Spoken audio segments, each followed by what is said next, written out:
You, Yeah, what's good, man? It's been a while. We back though. We bite. what it's been like since like July, maybe June. Who was the last person? Keith? Nah, what's his name? Jerron, I think. Him. Jerron. Yeah, we talked about the trucking company and industry and things Yeah, like that. That was good. That was actually a really good episode. I enjoyed that. yeah, that's when my allergies was. I don't think I posted it because my For allergies real? was acting crazy. Yeah, You was I was talking on it. talking crazy. Hmm. I think it's a good time to come back though. We had a little, we took a little break, took a little recovery to learn a couple of things. School started back, we both teachers, but I think we came back with some heat. The time we decided to come back, I think it's a good idea for a lot of people to hear this episode. I think it'll be a good one. Yeah, I mean, don't get it twisted. We ain't been back because of work and other stuff. But like Andy Frisella always says, like, yo, we actually run a business. We don't always got time to sit here and talk about stuff. You feel me? But What's good, Debbie? What's good, Marty? now it seems like it's a good time to come back. What's up, Marty? Agreed. What up, Marty? That's such a Jersey word. Yeah. All right. Here we go. Let's get started, man.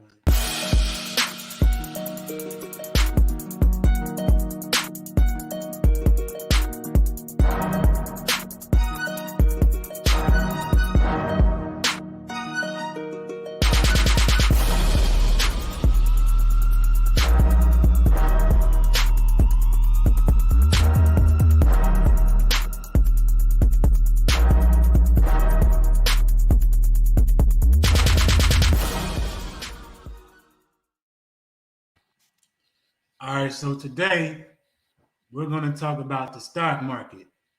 Not just us. We got four of our homies with us who in the mix with us. So we got everybody on today. So let's start to Making their debuts. yeah G was let's on it start actually. huh? I said G was on this before. He was. So And so um, was Pizzle. And so was Pizzle. yeah, true. All right. So first let's bring in Pizzle. We got the man behind the camera on the camera today. What up, Pizzle? Going on. Back again. How you I see ready? the snowboard. I see the snowboard on deck. Yes, sir. Getting Little ready. something for the culture, man. For the culture. Boy, been shredding. Where you? Where you? SSX tricky out here. All right, Pizzle. Then next we got the general manager for Game 7, G. What's good? What's good? Good boy.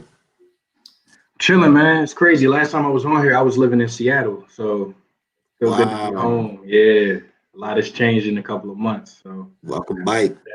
thank you, thank you. Back in the mix. Then next we got Mr. Amo. Right. What's good, right? What's good, What's right? going on? What's going on? Can all, y'all? we see, all we see is stars, bro. Put your camera And down. you squinting. You see all your lights. All your lights. Sorry, my light took a little break. Here you go. And Mr. Too Laid Back. Oh, The camera too laid back. yeah, that camera is laid back. What's good, Cal? Cal got nervous. Oh, there you go. Now Hey, my you phone standing. dying. You hitting us with the AI Tyrone Lou. You gonna step over us like that? And my phone was dying. I'm trying to find Oh, my all right. charger. Oh, all right. I was up earlier reading this stuff. Now I can't find it. All right, so let's jump right into it. So, question of the day. And we can jump out however you want to jump out there. Why do y'all think people don't involve themselves in the market? Why do y'all think people don't involve themselves? I started off. I think a big part of it is fear. Because you hear stock market, you think of money, you think of potentially losing money, and fear of not kind of understanding and the fear of losing money will kind of potentially push people away and not get them involved. Okay. I'm gonna say, I think at least for our community, it's not something that our parents teach us. Other communities is something that's handed down. You're taught how to work within the market. You're taught how to use different, resources. We don't get that typically. Okay. So fear. Alsamaj G has to say, I guess that's like environment.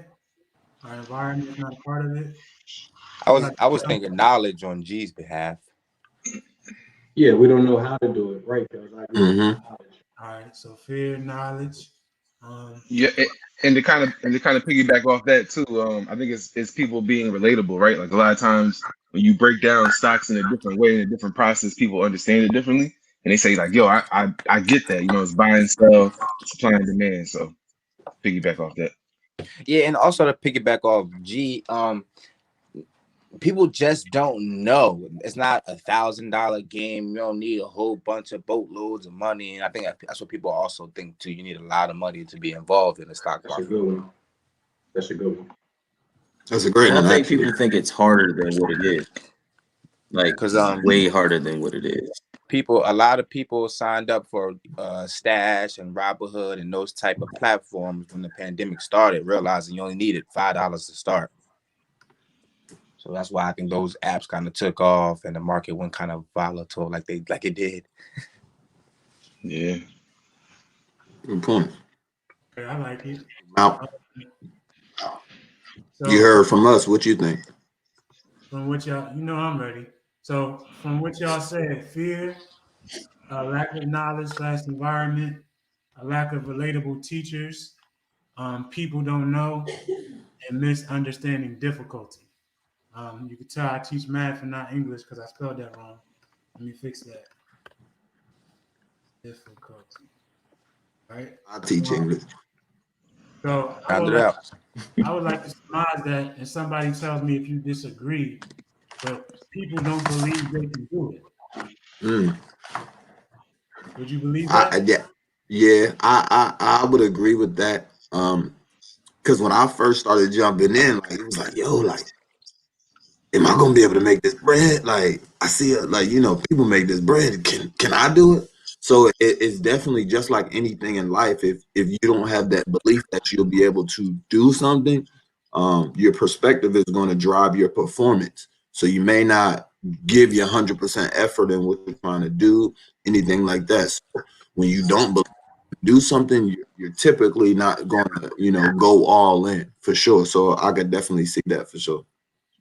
And I think like what Kels was saying, because you think you need a lot of money to do it, people would prefer to just play the lottery. Like that's basically how they look at it. The stock market's like the lottery, and I know how to scratch off more than I know how to buy stock. So I'm gonna just keep playing the lottery.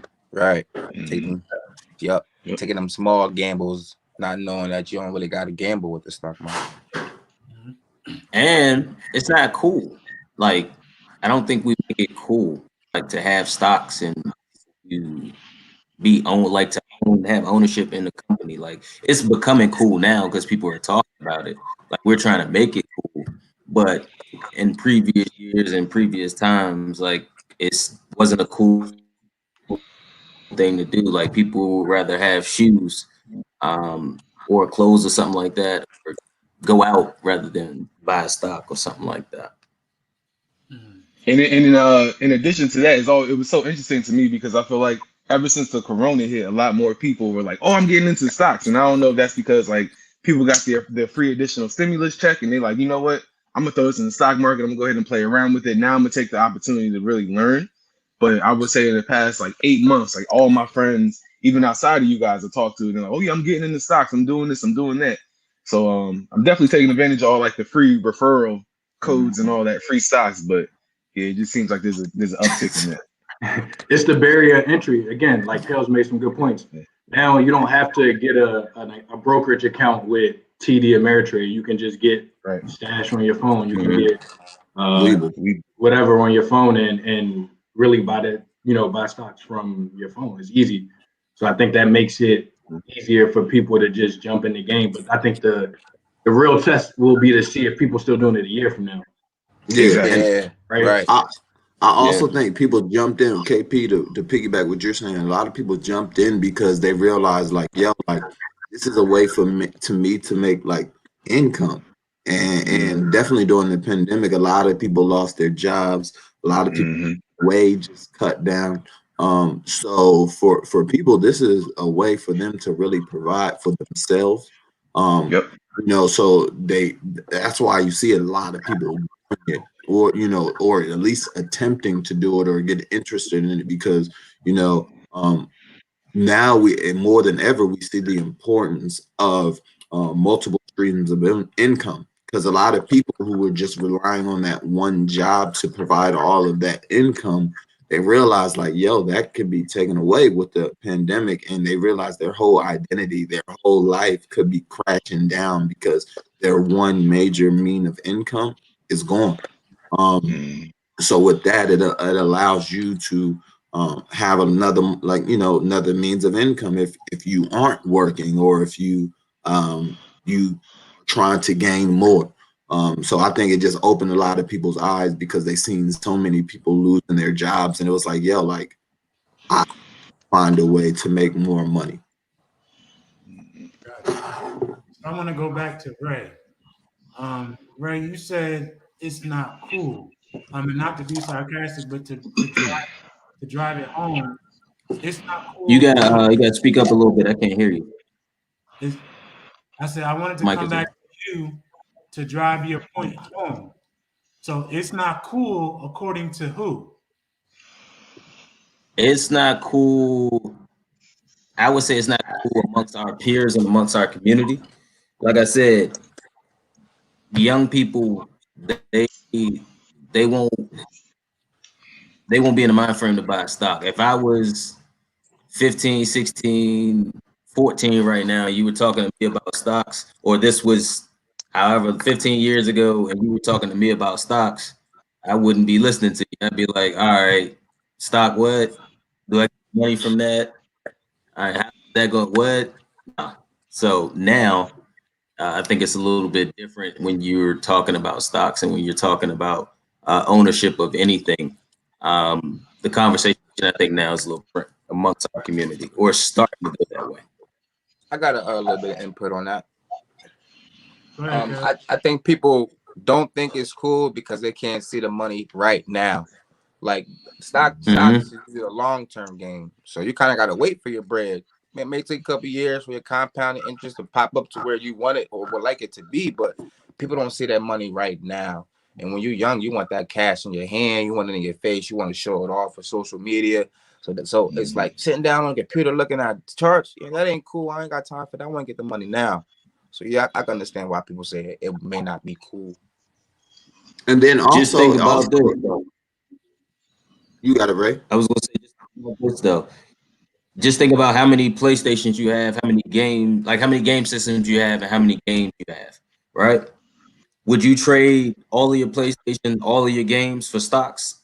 Like if you can go back in time and someone would say, hey, instead of giving you this game system, or instead of giving you points for your Xbox or whatnot, would you take these stocks? More than likely, you know what I'm saying, most of us would have been like, nah, I'm gonna take the game system, I'm gonna take I'm gonna take the PSP, I'm gonna take that, versus that's the lack of these knowledge. stocks. And you know what I'm saying, and taking these stocks and seeing what they're gonna pay me out in the future when I get to college and when I become grown. And Yeah. Also in the terms of not cool, like in our culture, like especially Black culture, like a lot of the culture is derived from like media from us. Like no rappers were saying it, like no big time figures were saying it. So it's more so like a white thing. So you know how fearful we are in the Black community to be labeled as white. So that's not cool. So now, just like Portia said, the streets are talking, right? So that's why everyone is kind of jumping in, because now it seems like it's deemed okay. It's getting passed from like the culture to jump in it. From before, you know, I can't name one song that referred to like stocks or something like that. But now in 2020, you know how many rappers is talking about stocks and things like that. So definitely, and you know, media and the people that our people look up to can definitely influence that. And plus, it's just like you said, like people just weren't really that interested into it because we want money fast, and like fast, you know, we're not willing to kind of like wait and learn how to get it. I think maybe the last thing on this, we're also getting older. Like we got different priorities, we got Mhm. different goals, and you start to get to the point where you realize, like you said, Kendall, you need more than one stream of income to make some of these dreams and some of these goals happen. So, Just to um, live. right. So as you start to do your own research to figure out how can I get money in 3 or 4 different ways, this is definitely one of them. So Also, Mhm. did you see the comment Portia just said? She said it forces you to interpret graphs. People are afraid of math, not knowing what they know how to interpret graphs. They're lying in their interests. Like that's real. People so scared. What you looking at? You gonna let me run the show, bro? Oh, my bad. I just seen it. I I, was ready to go. I got it. I got it. But I wanted to say so. Let's reel it in a little bit because we getting a lot of different perspectives on the same thing. For So sure. according to what I just listened to, these are the reasons: fear, knowledge/community, lack of relatable teaching, people don't know, misunderstanding, difficulty, and I guess maybe young, or maybe you could put immature, more or less. But I don't like how some of y'all refer to as us. I don't consider myself a part of that community. Like I don't consider myself white at all, but I don't consider myself part of the community that is influenced by the media, influenced by Mhm. music, influenced by what he says or she says, what my parents taught me or what my parents didn't teach me. I'm influenced by looking for it. If you seek it, you'll find it. You know? So fear, yes, number one. But there's tools out there that teach you how to act through fear. It's called courage, right? You have to seek it. Knowledge is everywhere. Knowledge is everywhere. We're all on a device where we can find more or less every piece of information in the world. Relatable teaching. We looked at 6 or 7 courses, all led by Black men. It's out there. You just have to find it. People don't know. It's a lot of stuff people don't know, but you can easily find if you seek it. Misunderstanding the difficulty. Once again, get out there and you can find out. You know, open up a book. Go on YouTube and find a channel. You feel me? And young, I tie that back to environment. You know, because one of the courses we looked at, it was led by a 14-year-old boy. You feel me? So Mhm. I think the what I'm trying to say is the biggest one is like our families and the people around us. Like these things have to be taught. You feel me? They have to be taught. And Mhm. we collectively, it's like if we're not taught it, like we just don't go, we don't ever take it upon ourselves to go learn it. You know, and I think I agree. that stems from school. One, two, three, four of us worked in the school system, and just from my adult life, the best adult learners were like the best learners in school, but they shifted from doing it for school to doing it for themselves. You feel me? Like I think a lot of people look at the market. No, I know a lot of people look at the market, and it just like overwhelms them. You feel me? It Yep. overwhelms them big time. Um, and now I'm gonna go back to the comment. But so it forces you to interpret graphs. People are afraid of math, not knowing that they know how to interpret graphs when it's aligned to their interests. You feel me? Everybody knows about anxiety, but what a lot of people don't know, there's a specific anxiety called math anxiety. And Black males, statistically speaking, at least in this country, are the worst in math. You know, the worst in math. And in my what is it now? Almost 10 years as an educator, it's almost never because they're not capable. is that they don't put the work in. They get stuck at the first order consequence and they never make it to the second and third. And what I mean by first, second, and third order consequences is for every good thing you can do, there's a price you got to pay, right? So most of us, we work out every day, right? And the first order consequence for that is time and pain. You have to take the time to put the work in, and you're going to put your body through some pain. But because of that, people don't want to do it for whatever reason. But beyond that is, number one, you're going to be healthier, right? And you're going to be more physically attractive because your body looks how it's supposed to look. And then beyond that, God willing, you know, some things you can't control, but you'll have a stronger life and a stronger immune system. But people often get stuck at number one. Or many of y'all mentioned first order consequences about why people don't get involved. It's too much, it's too expensive, or I don't know this, as opposed to paying that consequence to see on the other side. Because we've all seen just in about the 8 months we've been involved, right? People's lives change, yo. People's lives have changed. Like March was horrible for the economy, for people with jobs. People made a killing in March. A killing, because you could play the market on the way down. You made an absolute killing. Absolute killing. Everybody's crying about jobs, this, job, that, they that. Why don't you become involved in what they involve themselves in? But people don't want to pay that first order consequence. But that too is something that has to be taught, something that has to be learned. So all in all, for all of these various reasons, I would say it's because, and tell me if y'all agree or disagree, we kind of already talked about it, but people don't believe they can do it. People don't believe they can do it. So let's take a couple of seconds to talk about the belief cycle. The belief cycle. KG, you know it?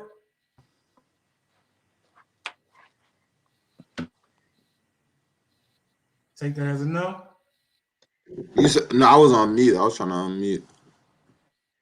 The belief cycle, I forgot it. All right, so and obviously let's be conscious of how that relates to what we're talking about, the market, but also the residuals that y'all all just fed to us. All right, so belief cycle. Choices, behavior, experience, emotion. That's thought process. Oh yeah, you. Belief cycle. So your beliefs encourage what you anticipate. Your beliefs encourage what you anticipate. So if you don't believe you can do it, you anticipate that if you do get into the market, it's going to turn out ugly. Or if, like Ray said, if you don't believe that it's cool, you're going to anticipate that you're going to look like a clown because you're looking into the market, right? But you do believe you can do it. You anticipate you making some bread, making XYZ bread. You can do XYZ business. You can do XYZ for your family, right? So your anticipation is different. And then you're intentional about learning. Or if you believe you can't do it, you anticipate that it's going to be an L. You're intentional about not involving yourself. If you do believe you can do it, your anticipation that it's going to be a dub. So you're intentional about learning, right? Because anticipation creates intention. And then after you're intentional for a long period of time, that's what you focus on. So all of us, we believe we can do this, which is why we started this group, why we taking the classes, why we meet every Sunday morning, why we in the classes all day long, texting back and forth, right? That's the primary focus. But then when you focus on something, you can see the opportunity. So before, if somebody would have hipped us to this, we would have believed that we can do it because we would have seen it, we would have felt the residuals or whatever. So March, when everybody was crying about the loss of their job and how bad the economy was, but also nobody talked about how many people became millionaires, we missed that opportunity because we wasn't putting the time in as well as everybody else. And we missed a huge opportunity, yo. Look at Ray. We missed a massive opportunity. Right? But only we missed the run. Only when you see that opportunity, that's when you take action. And when you see it, it's going to intensify your passion. Like we're doing all of the things that we're doing. You feel me? All the things that we're doing is because we believe in it. So I think for all of those different reasons, there's a lack of belief in our culture, in our community, all of these various different things. And that's why people don't involve themselves in the market. And they don't they don't go through the process that they have to go to in order to inspire that belief. And within that process, it's them consequences you got to pay. You know, I gave y'all more or less a mini press this morning about y'all being up so late last night. But everybody showed up on time. Everybody involved, like y'all paying that price. Y'all know how I live. I pay a price every day, getting up early, no days off, right? Because I truly believe that this work I'm putting in is going to change my life. You feel me? So I'll miss the game. I'll miss the night out. I'll let my girl be mad at me for working all day. Because I know in due time, it's going to pay off. And nobody taught me that. We all learning together. Nobody taught me that. And I remember when I first, in the beginning, like March, I was looking at these videos and T was like, "You learning the market?" And I was shook. I was like, "I don't know. Like, I'm just watching." You feel me? And last thing before I kick it back over, I think it's also important to know, none of us noted that 90% of people lose money in the market. 90%. And I think that's a massive number, but I think it's that massive because once they lost, they don't come back. The stock market is not for me. And I know what we did, or I only speak for me, I lost like 5 G's just in a couple. Said, but I ain't quit. It was time to invest into some classes because I was winning. It was just really 2 big losses that messed me up. But like once you get in, it can either go up or down. So I just needed to learn how to look for it to go over. So I think that 90% number is primarily because people lose and they don't believe they can come back. As like Brady and them, they just got smoked last weekend. I believe they can come back. They just lost by like 40. You feel Right. me? So I said a lot, but I'll open it up to whoever.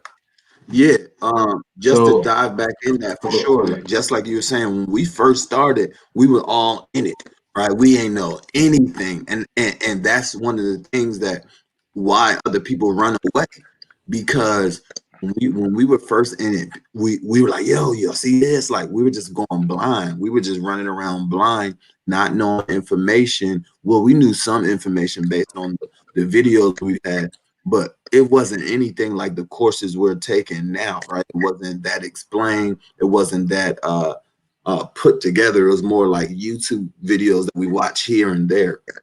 So, I agree with you for sure. Once people go through that one loss, it's hard for them because it's money is an emotional thing, right? So as soon as you lose some money, it's like, I don't know, like, dang, I lost a lot of money. Like, I don't know if this is for me. I can't do it. So right when you lose that money, your belief cycle, your belief system, you don't think you can do it. So that cycle won't work for you. And I know for sure for me, when I lost my first cup of bread in there, that joint, I was like, yo, I'm scared. Like I would text my brother on the side, like, yo, you make that move? Like, I don't know. I ain't make it. Like I lost. Like, so like it once I kind of seen that, like, yo, it's okay. Like if I took a loss, how can I go back? It's just like watching film for me. Like, obviously, I'm a former athlete, right? You're going to take an L sometimes. You might lose the technique.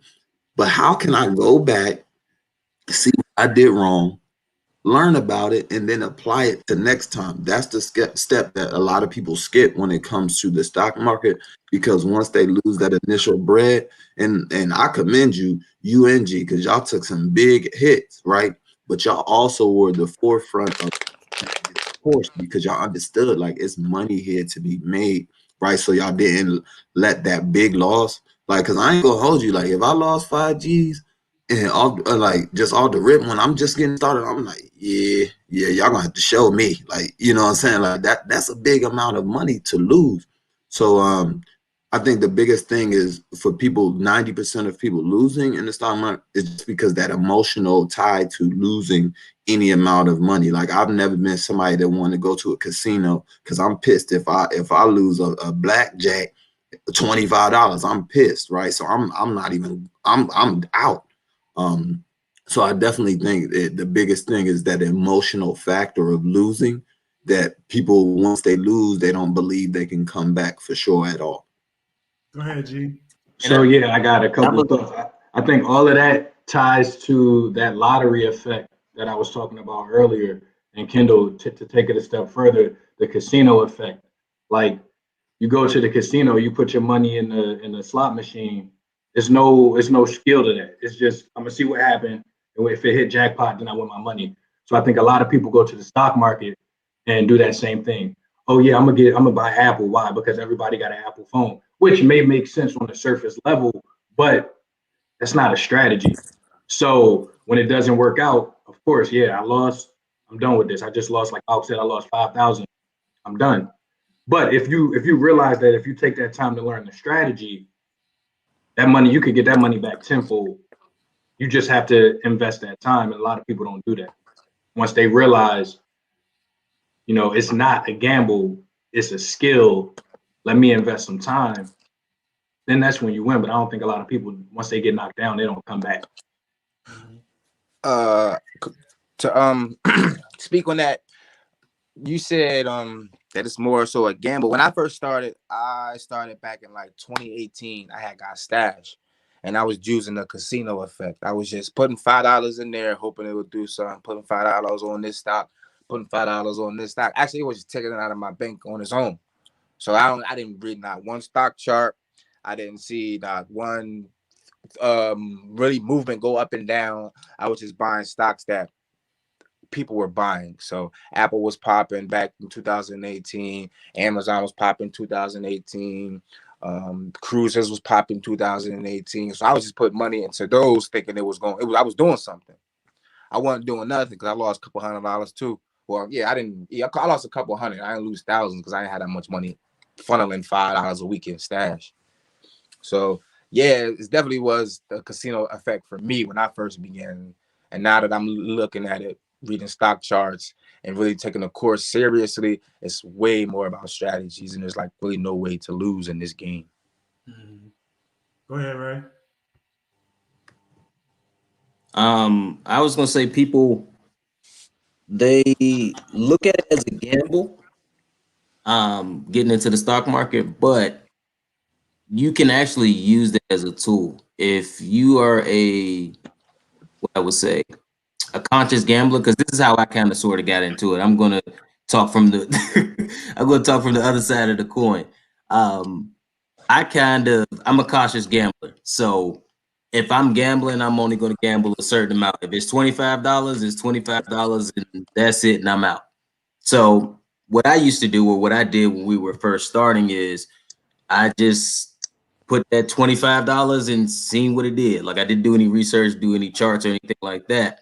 But in my case, that $25 that I put in, I did see an initial profit. So that kind of got my hunger going. I mean, I knew I was going to take a loss here or there somewhere, but that initial playing it safe and only, like I said, being a cautious gambler and only betting that $25 and seeing a little bit of profit, that kind of stirred my interest and also, got me into the game a little bit as well.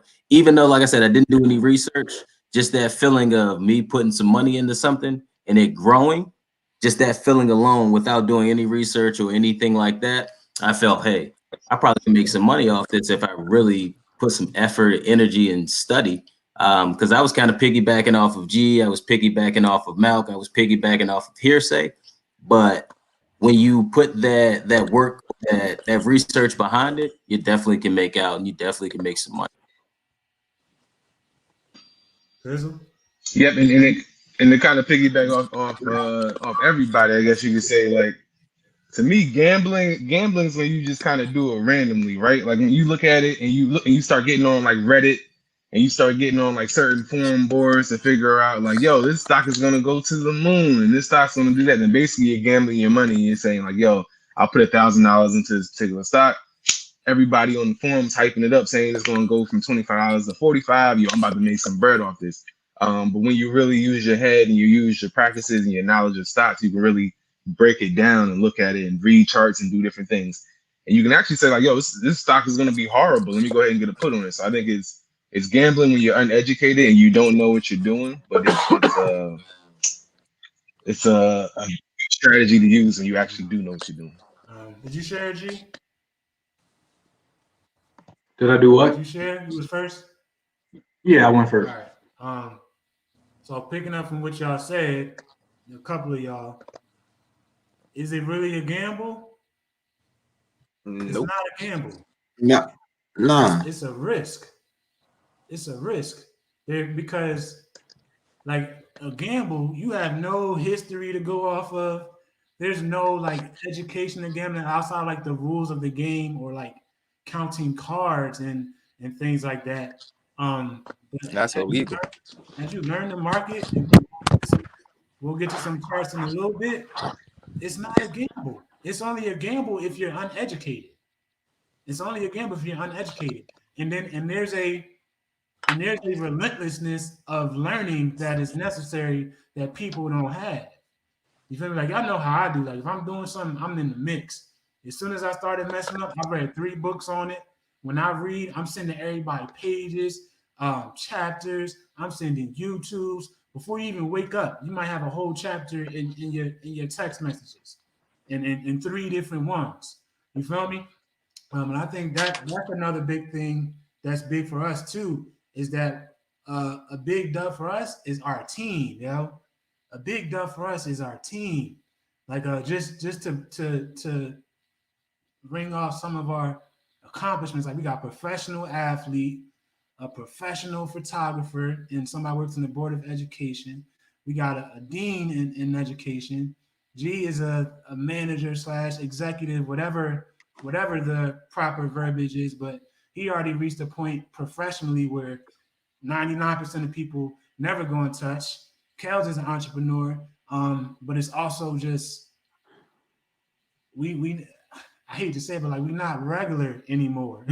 You feel like we had that moment to where we shifted to an intentional life, and a lot of people don't have that team. Like their team is comfortable. Like our team is real uncomfortable. I know I can only imagine dealing with me. Like, you feel me? I make people uncomfortable. But it's oftentimes ain't nothing you can say back except that you don't want to do the work. You don't want to do the work. And everybody doesn't have that kind of makeup.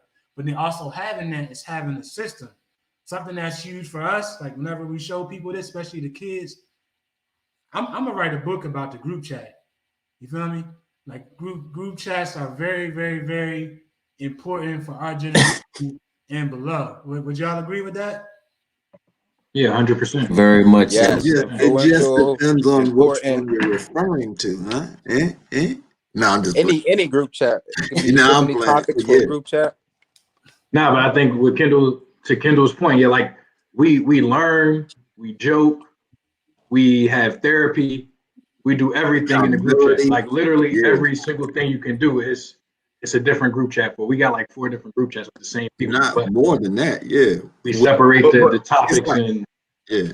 It's like might 10 be of like us. 6. Yeah, It's like 10 of us, and within that 10 of us, we have a group chat where we just talk about money. We have talk about entrepreneur. We talk about sports and funny stuff. Like, so we have multiple systems and multiple group chats, right?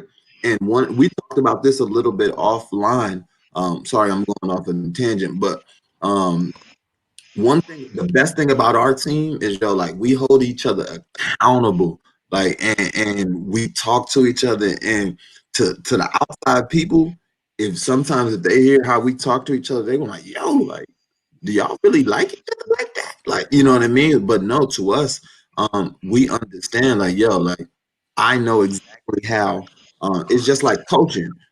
I can talk to Malcolm one way, but I also understand that I may have to talk to KP another way because that's how he ticks. So I think that's the best thing that we have going on. We have multiple different types of personalities within our group, within our circle, that allows us to thrive because each of us bring a different side out of each of us. Like, so for me and G are very similar, right? But G is also I say G is a combination of Malk and me within himself, right? And Malk is more the straightforward person, the straight, like, he don't talk that much. He's an extreme thinker. Like me, I'm a thinker, but I'm also an outgoing person, right? So that's why me and Malcolm are able to balance so much, especially with Game 7. Like for this podcast, He's more of a, you know, straightforward person, and I'm more of a just like a laissez-faire, let it go type of person. So it works both ways in all types of life, especially when we're trying to learn things, because all of our personality helps us learn together as a collective unit. Yeah. And I believe everybody has. Go. What you about to say? No, No, I was ahead. gonna say I believe it's reached a point in the group or a comfortability level that you'll speak your mind. Like we have made it a space where it's like you can say whatever you want. Like I don't care what Mouth, not saying I don't care what Mouth thinks, but if I have an opinion and if it's contradictory to what Mouth is saying, I don't care if he's gonna battle back and forth with me. I actually like that just to see what he's thinking, where his viewpoint is, and I'm going to have that mental, I'm gonna have that mental stimulation with him. I'm gonna have that mental back and forth with him. And like KG said, it may look like we're arguing, but that's my boy. At the end of the day, it's we're trying to get to a constructive point. Whether it's you're right, I'm right, or you're right, I'm wrong. We're trying to get to a definitive point, and we're not trying to hurt anybody's feelings. But if your feelings do get hurt, it's okay because that's just our group. I mean, your feelings will get hurt, brush it off, and it'll be the next thing the next day tomorrow. And what I'm saying, you can rock like that. So nobody is really scared to say anything to anybody, and I believe we've made our space comfortable enough where you can challenge anybody in our group. And you can learn at any given time through any given message, not knowing how somebody's thinking, how somebody's feeling, had a good day, had a bad thing. You can always be learning from someone else. That's the most important thing of group chats. Yeah. And another thing I'll add in there with group chats is just off personal experience. Like you got to make sure you have a group chat of actually some substance, right? Like I have many group chats of friends, and a lot of times when I look at them, like when I'm in the friends in different group chats with you guys, is a lot more productive than the other group chats where the guys are talking about like credit card scams and things like that. And I got other friends talking about like regular things going on in New Jersey and like just regular life, kids and different things, but it's not necessarily bettering me as a person. So make sure if you do get in that group chat, you're amongst others, and you're amongst peers that actually boost you up and you guys talk about it. It's perfectly fine to have the other fun ones for entertainment. That's cool because you need that break. But make sure whatever group chat that you're in is actually building you up as a person and you guys are sharpening each other, really. Yeah, I just want to add one more point. It's kind of to what Ray was saying. I think our group has reached that level of we don't really take anything as criticism anymore. It's that feedback versus criticism. We take it as feedback. And a lot of people, when someone are holding you accountable, they're going to think it's criticism because that's all ego based, right? When you look at it the criticism way, that's oh yo, this person is attacking me personally. Oh, that person don't like me, and you're all taking it personal in your ego. And just like Ray said, we reached a level where we all understand where we are as a unit, where we are on a personal level. So now we take it as feedback. Like, yo, I know Malcolm's going to put the press on everybody. That's just his leading style, right? And I get that. And so now I'm taking that as a feedback versus criticism because all anyone in our group is just trying us to do is level up, right? You can't level up when your ego is so tightly involved. Anytime you hear anything about yourself, because you're not going to learn that way because you're going to deny information that you really may need to hear.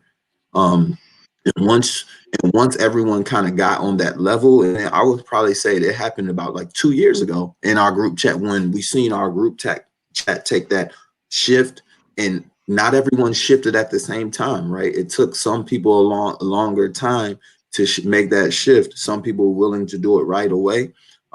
But once we all got on the same page and realized it was we're not criticizing you as a human, we're just trying to give you feedback in order to get you better. I think that's definitely what helped us, raise our level as a collective, and as as a unit for sure.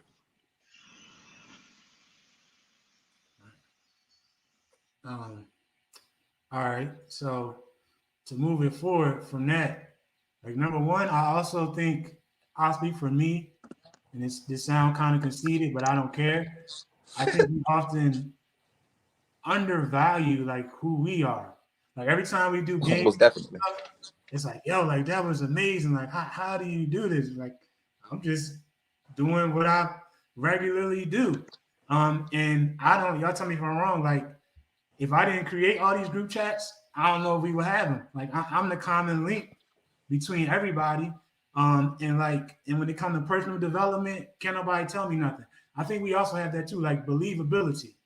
Like, even when it is a back and forth, whoever has done what is being said and has the results, that's who wins. That doesn't mean it can't be a dialogue and you go back and forth and both people can learn, or maybe a new thing put up. But like if KP talking about pictures, don't argue with him, yo. Like he spent thousands of more hours than we did. You want to talk about working out? Don't argue with KG, yo. You want to talk about e-commerce? Don't argue with G. You feel me? Like there's certain kind of things you have, but I know for a fact every group, especially a young black man, is not going to have all of the pieces that we have. But that don't mean that you can't have it. Like, you just have to start there. You feel me? Start to become that person that you can be, so y'all can start to have these roles. Like a team, there's positions. But if you just talk, like, I don't even talk about regular stuff. Like, I really don't. Like, our first regular group chat, we'll use it when the game on, football season, maybe basketball. That's it. And then, like KG said, we shift. I done made group chat after group chat. Like first, we had the regular one, just regular group chat. Next one was keep up. Like when I really started to shift my mindset, I ain't even want to listen to music. I ain't want to talk about nothing. Everything was about getting better. And then some people felt the kind of way that they didn't come to the second group chat. So I opened it up to everybody. You chose, like, it ain't no admission fee. I just gotta put you on the phone, type your name in the phone, right? Then we shifted again to what was next? The stock Guns market, and butter. right? The stock market one, where it was just kind of communication at an extremely low knowledge level, right? Then we started to figure it out. I said, all right, we're gonna start another one. We're paying for the course, and still everybody who's not here, I know some people got their own stuff going on, but they losing. They losing big time, yo. They losing big time, And I would like to believe we all willing to show them and tell them why. The residuals didn't pay off yet, but it's coming. And I think what a lot of people do about the market and in general is that they count the cost. They count the costs, which is what we kind of did collectively when we was looking at the courses. Like, yo, now this one costs a lot. But once you agree. in something and you can get it, you count the worth. You count the worth. Like, how much is this worth? Like, we all, more or less, to round it off, we all 31 years old. Like, God willing, we got at least another 50 years of life left. Even if it take us, and it's not, even if it take us 10 years to learn, we got another 40 years to reap those benefits. Most of us don't even have kids yet. So you're going to have it figured out before your kid is even 10. Before it's 10, he or she is 10. You feel me? So people got to stop counting the cost and count the worth. And last thing, because I want to get to the charts, but something that's very important for people to learn is something called a switch cost. A switch cost. I ain't gonna show you this lesson. Y'all can come to game 7 and we can teach it to you. But there's a lot of people have something called dissonance. And dissonance is, at a basic term, not acting on what you know you should do. Right? And we'll stick to the universal example. Everybody knows they should work out. Everybody knows they should work out. Right? But in the grand scheme, most people don't. Because your subconscious is wired to keep you safe. It's wired to keep you safe. It's wired to keep you comfortable. Right? But you need to be conscious to change how you think subconsciously. Right? So if you got a healthy diet and that cake and soda is there and you know you shouldn't do it, but you do it anyway, your subconscious took over. There's a price you have to pay to be willing to do what you know you should do in comparison to what you want to do. So by not choosing the soda in the cake, you paid the switch cost, right? So when you do what you're supposed to do and do what you know you should do, that's called coherence. But a lot of people act in dissonance. It's something that goes on in your brain. right? So that's why we're so big on working out. It teaches you to have coherence. It teaches you to do things that you know you should do, even though you don't want to do it. And the more you do And Malcolm, what's that called? coherence. And when you start, and when you teach yourself to do things that you don't want to do to get to that coherence with like a workout, Discipline. it's called you're creating a what? A keystone Yes, that is habit. Well, yeah, a keystone habit is one really big habit that takes a lot of little habits under it to make the big habit happen. Like Mhm. one big one, speaking from me personally, is getting up at 5 every day. Maybe every 2 weeks I'll get up at 6. Like if I don't set my alarm, my body just get up early. But because of that, I have to go to bed at a certain time, right? I have to have a structured day. I have to communicate very well with my family because a lot of people do things at night. I don't do that much at night. 8 o'clock, I'm done. Because I do more before people wake up than they do in the whole day, more or less, for a lot of people, what they do for themselves. We was talking about night owls the other day in the group chat. You can have all the intentions in the world, but if something come up in the day, you might not make it to the end of the day to do what you got to do, you know. But a keystone habit is one big habit that takes a lot of little habits under it to make the big habit happen. So all in all, I want to say, don't count the cost, count the worth. All It's a right. price it's a price you got to pay to be great, y'all. Remember that. You always got to pay a price to be great. Mm-hmm. All right. So who we gonna ask the question to, KG? Let's see who in the comment. Let's ask Lovelock. Let's ask Lovelock. See, she Well, probably still sore from yesterday. Shout out to her and her fam joining our workout. We're yeah, gonna she brought the whole family on the workout. 8 a.m. workouts from Goal Line Game 7 program, 8 a.m. every Saturday. Join us. Get that work.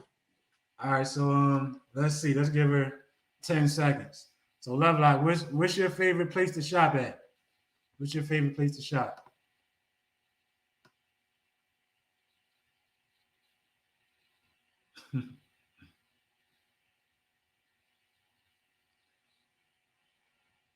Nowhere.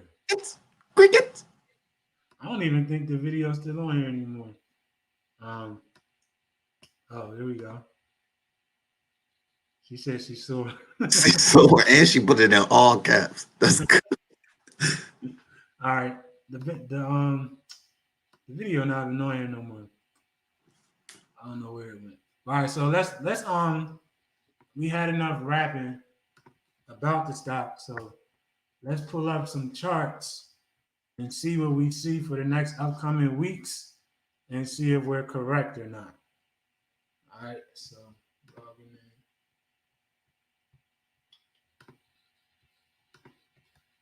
Mo, let's start with Lowe's and show them what we looked at last week at this time and what happened during the week, and then we can look at some new ones.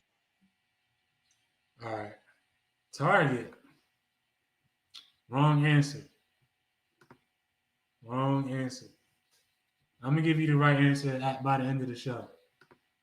All right, so share. Target.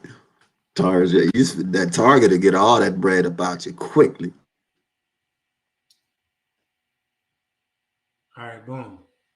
So you said Lowe's.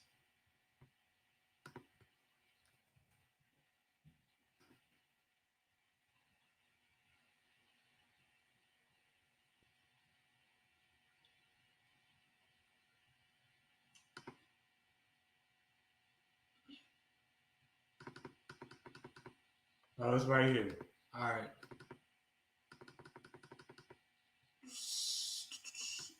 So you want to explain it, G, or you want me to? Now you go ahead. Go ahead. All right. So I don't want to get too teachy because I want to actually evaluate. But what we did, I think this was last week. So last week we looked at the Lowe's chart and these vertical rectangle looking things, they're called candlesticks. The red ones mean the stock went down. The green ones meant the stock went up. In the downward direction, the top of the rectangle is where it opened at. So when the market opens at 9:30, this is where the stock was. All right. And at the bottom of the rectangle is where the stock closed at. All right. So on this day, September 3rd, the stock opened at about 169.64, and it closed at about 161.50. So that day the stock dropped about $8. But these little lines sticking out, the top was the highest price of the day. The bottom was the lowest price of the day. So highest price of the day, opening price, closing price, lowest price of the day. And the green ones are the opposite. Where's the bigger one? This is the lowest price of the day, highest price of the day, opening price, closing price. All right, if you want to know more about that, go to Game 7 Academy, and we'll teach you. And these two lines here are called support. This one is resistance, and this one is support. So long story short, in between this resistance and support right now, it's a channel. It's going up to this point, coming back to this point. Going up to this point, coming back to this point. Going up to this point, coming back to this point. Right? So what we noticed was that within that channel, we know that once it hits about 3 revolutions, something's going to change. So I went from top to bottom, that's 1. Bottom, top, bottom, 1. Bottom, top, bottom, 2. Bottom, top, bottom. So that was 3. So we had a feeling that something was going to change, right? So knowing that, we predicted that it was going to fall because it just hit resistance, right? And we got the video if anybody want to see it from last week. But here we predicted that it was going to fall. And the next 2 days, the stock fell from, open here, 171.38 all the way to 153.48. So that's almost a $19 difference, right? So by understanding what a channel is, how many revolutions they typically take before they break, and understanding what a support and resistance is, we were able to predict that this was going to fall, right? Now, is that guaranteed? No, because sometimes it could have went the other way, you know? Anything you want to add, G? Go ahead. I think G had Yeah, G hit had, that there one. you go. He had to Drop off reconnect and because he was come back having a in. connection. I caught the tail end of that. I think the only thing I would add is this happened exactly like we said it last week, which is crazy to me because I think this is the first time we actually called something out in this forum and then check back. And Second time. second, what was the first one? Nike. Okay. Nike. Oh yeah, we did the Nike was, one. we had the Nike Okay. conversation 2 weeks ago. This one though is crazy. Like, look at every candle going down, and it hurt my heart. And I feel like, Ray, I seen you make a face too because we didn't play this. We talked about it, but we didn't. I was we didn't upset put we money didn't into play it. this. So I think that's reinforcement that as we study and as we practice, we get better at doing this type of stuff. And for the people watching, it's not rocket science. Like, literally, it's just a little bit of learning how to read the chart, a little bit of learning how to understand financials, and you can do this. Like, it's not a superpower. So I'm happy to see that we're getting better at it. Yeah, and I'm gonna add a little bit. I remember when I first started looking at charts and things, and I'm not sure to the people who are watching if they're familiar with charts. And if you're not, this may look overwhelming to you, right? Because you don't know, right? So it might turn you off, and it may be overwhelming, and which at first it was for me. But once you put in the effort to understand and learn on a deeper level, as soon as you open this graph, you're gonna understand what you're seeing right away.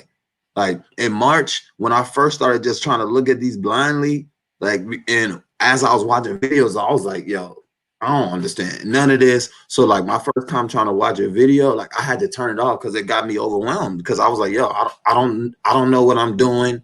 And it was just that fear of not knowing. Like no one wants that feeling of just not being in the know. So if you're watching and you feel like you don't understand what's going on, or you can't read that chart, just understand, once you put that time and that effort to learn, it's not going to look like rocket science, and it's really not that hard to read these charts at all. You just got to put the time in to understand what you're looking at, and that's in any field of life too. So KG, you just described that you did not pay I didn't pay the price right away. You didn't pay the switch cost. Overwhelmed is a huge sign of dissonance. Like he knew he should have watched it, but at that moment he gave up because he couldn't pay the cost. Was somebody else about to say something before KG started talking? No? All right. So Yeah, I was gonna say, if you're scared, or you're scared in the beginning, ask somebody. Like if you don't know where to start, if you ask somebody, like go on YouTube to figure out who to ask or who to watch, right? Because even though you may be scared, it may be somebody that's either one, just as scared as you, that, you know what I'm saying, you guys can go into it together, or two, that person may have a little bit more knowledge that they're willing or freely will give over. Because if you think about it, people love to teach, people love to talk. So if you're trying to find out something that someone's already mastered, or they're highly interested in, they're going to just talk about it and give you that free game just because they like talking about it. I mean, a lot of people are going to charge you, but more often than not, if you're looking for like one or two questions, you may get that free game from somebody. So just ask. yeah, if you don't know where to start. That's a good point, right? But I also like to highlight this, not that. Patience, right? Like G said, we didn't play that, but that's cool, that's fine. Because speaking for me, after I took that L, I said I'm not making another trade until I finish the course and everything in it, and we get involved with the help that we got, right? Now, this is reassurance, at least speaking for me, that once I get to my learning deadline, I done already had a lot of mental victories. And where I said paper, once you involve yourselves in the process, you'll learn that on these different apps, these different trading brokers, they'll give you $1 million in fake money to trade in the real market. So if you only got $100 to invest, it gives you $100 to invest. Now you won't get the payment, but it'll act like you're really in the market. Or on Investopedia, there's like trading games, the real market, fake money. So nobody's afraid to lose fake money. But once you get in there, you got to get in there and get in the mix to see that you can do that. Everybody not just jumping in here with their real money and losing it, but you got to be willing to go in there. So good point to both of you. So let's check Nike out, and then let's look at some stocks for this week and be intentional about walking through the process. So Nike. And if y'all saw, like Nike is not Nike, it's NKE. Each company that's on the market is called a ticker. It's like an abbreviated name how you can find them on the market. All right, so what we did here, and see, I ain't looked at this since then. So at the bottom, and jump in whenever, G.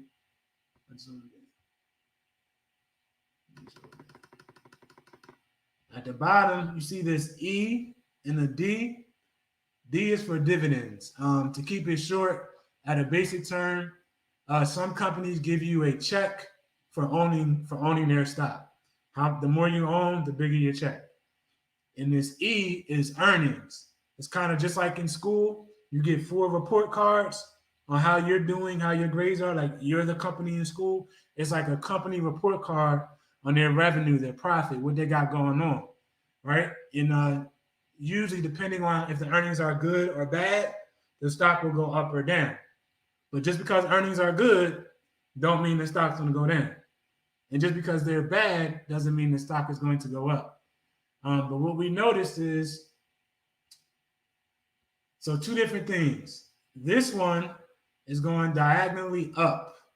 So that's called a trend. That's called a trend. This one is going sideways. It's a channel. So once again, we drew a support and a resistance. We switched to the line so you can see the actual stock better. So you want to pick like a low point that goes through multiple times the stock came through, and a high point. Like, see, it won't always be perfect. Like, you got to pick some to just touch the stock. Same thing up here, low point right here, high point up there. All right, so we found the support and the resistance. And then G has a good strategy. I don't know if you can really see it, but this vertical red line, that's to signify earnings. Because oftentimes on earnings, the stock acts real different than it does if it's not earnings.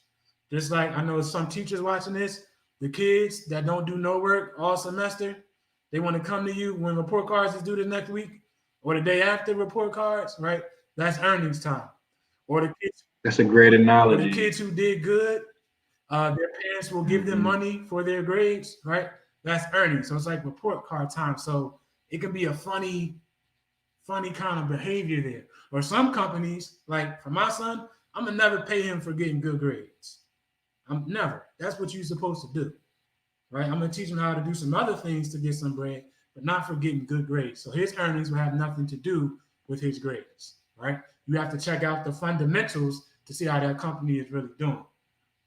So that's earnings. So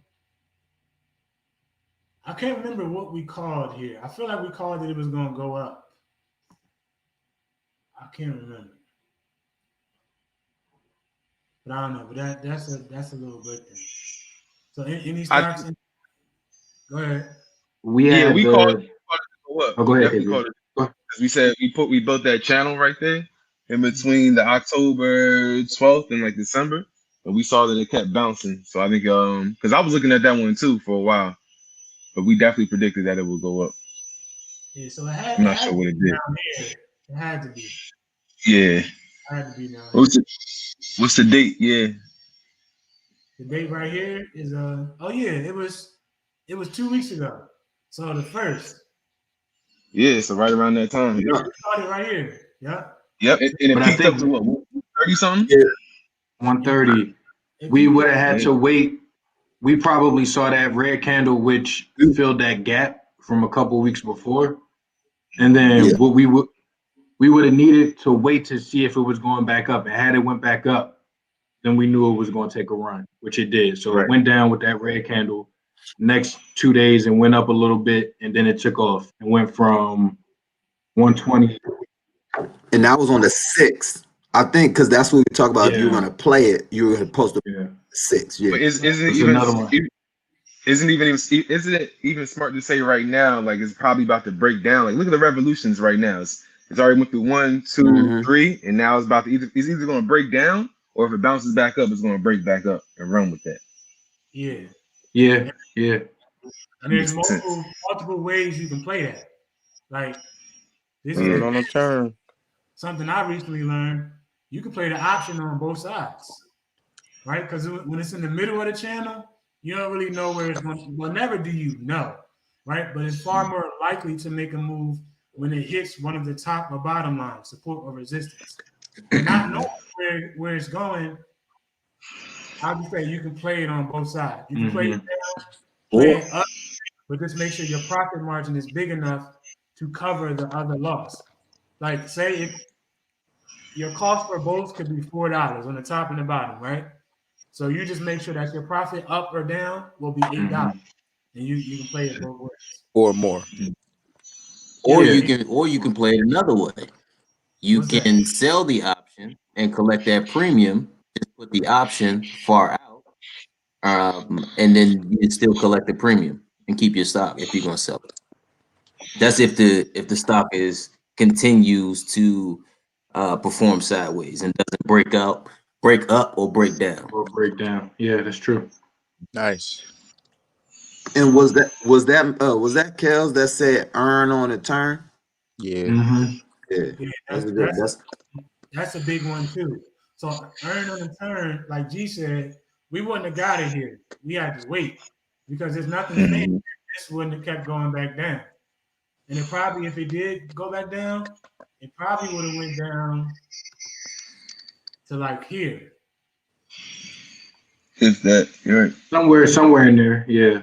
Because we can Yeah. see in the previous history that once it hits 112.93, it's coming back up. It came up, boom, boom, came up from there to there. Right? So we allow it to turn around. And once it hit this bottom line resistance, no, well, this is a support acting as a resistance, right? Because it would have hit this line, back down, or hit this line and break up. So once it would have hit 124, we would have got in and known that it most likely would have went up. All right. So anyone y'all want to look at, or y'all just want to go through the watch list? I've been looking this whole time, just looking at a couple different ones. Let's check out AMD. We also can ask anyone In the chat. anyone in the chat whoever's watching, if they have their eyes on something, write in the chat and we can break that down as a group. Let's look at Target. Matter of fact, someone said Target earlier. Let's Yeah, check out Target. Lovelock said Target. I think that's TGT. Hey, you know what? I would love to see. G, you sent out a Instagram report with the earnings coming up for this particular week. I would love to try to do maybe one of those particular companies to really see like, Okay. yo, what's about. How it's trending towards earnings. Let me see if I can find it. Yeah. All right. So I got it. let's do this one. This is Target. Let's see if anybody posts a comment, and then we'll go to one from earnings. All right. So the first thing you want to do, and look, this is another thing where it comes to paying the cost. This I'm gonna come back to Target, but here these are called watch lists. So the same way most people be on their TV and set up their favorite channels to get entertained and not educated, you can do the same thing with stocks, right? These are the favorite stocks I like to watch. This is how we all did it. We all watched Power and all these other shows that everybody watch. You can set up a watch list for your stocks to get that bread. All right. So Target. First thing you want to do is you want to zoom out let me say this first. So each of these candlesticks represent a day, but that's because of how I got it set up. You can set it up for 1 minute, 2 minutes, 3 minutes, all these minutes, hour, 2 hours, 4 hours, days, week, months, quarters, year. But we're just looking at days now because we're looking for trades in like a 1 week to a 2 month range, right? So days is a good time span to look at. But then there are other people like Jess. He likes to trade, get in the day, get out the same day. Mhm. So he don't look at. Well, he may look at day candlesticks, but during the day he's looking at candlesticks by the minute. All right. So we want to zoom all the way out, and clearly I already looked at this at some point because you want to see previous supports and resistances. So we can see, we can add another one here, I guess. So down here in this range, you can tell that it turned around right there.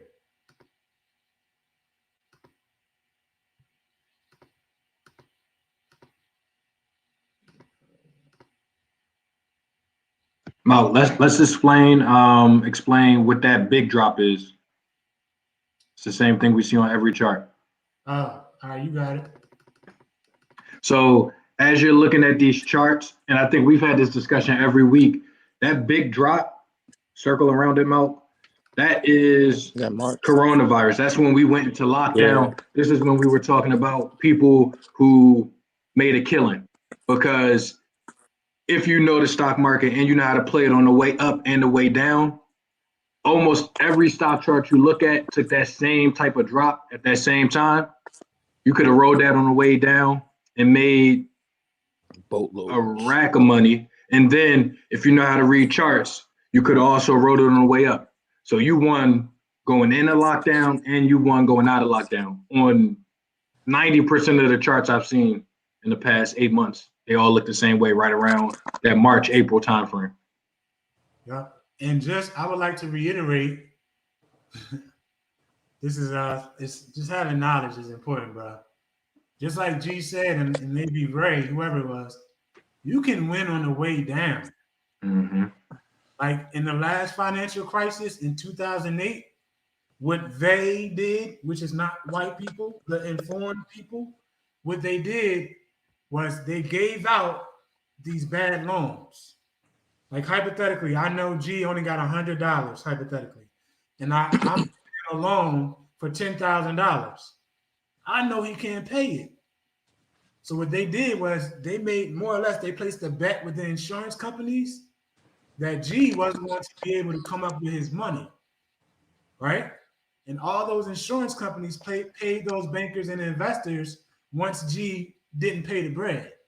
So that's why we had that crash, because so many people more or less made trades that they couldn't come up on, that they couldn't fulfill, right? So just how the financial crisis, people made money on the way down. Once again, the next financial crisis, you can make money on the way down. And we'll make sure before we go, let's find a downtrending stock and run the math on the options so we can show the math on how you can make money on the way down. But then, like G said too, you make money on the way back up. Like if you would have got in at 90, right now, it's almost double. That's almost double. And if you ran an option,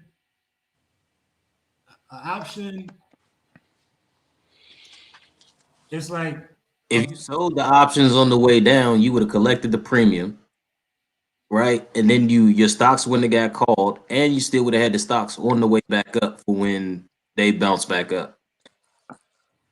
yeah, I would have bought the option on the way down. I wouldn't have sold it.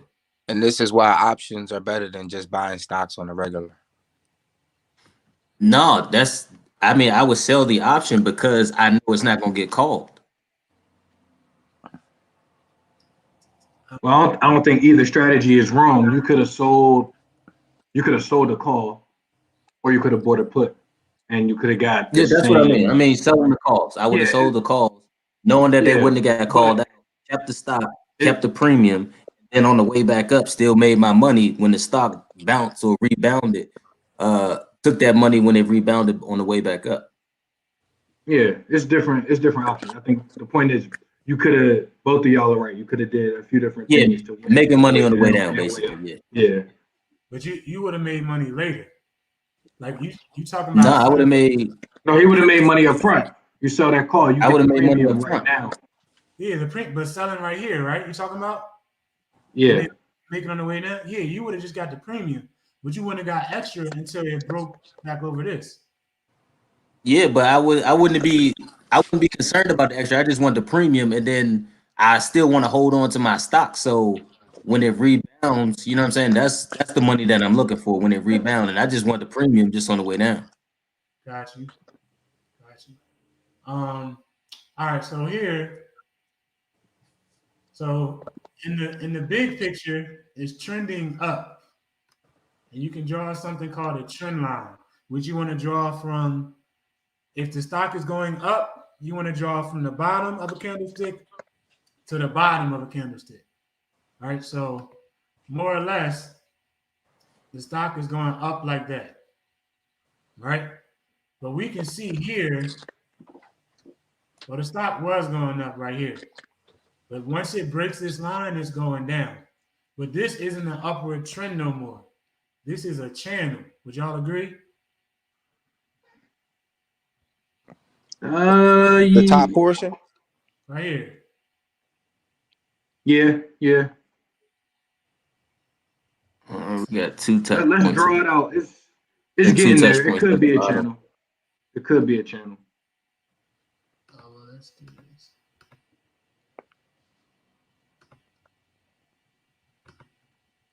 What's the high and what's the low point? I can't see the numbers on there. Well, I mean, clearly this is the high. But I guess I'll probably put support right there because it hit 2 points. Right. Resistance. I mean, yeah, resistance, my fault. And then support. I mean, I guess right here, I would say there maybe. yeah, it hit 2 points right there. And I mean, another thing that I'm learning is I think we talked about it last week, is different levels of support and resistance. So you got your first level, your second level, so on and so forth. So that might just be the first level of support. And then you could argue you could go lower, maybe around there for the second level, somewhere around there. Yeah.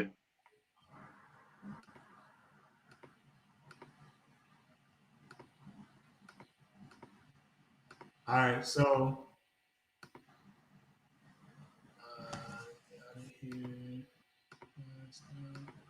all right, so here, zoom in.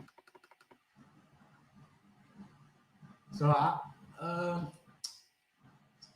don't know if I really mess with this one yet. What y'all think?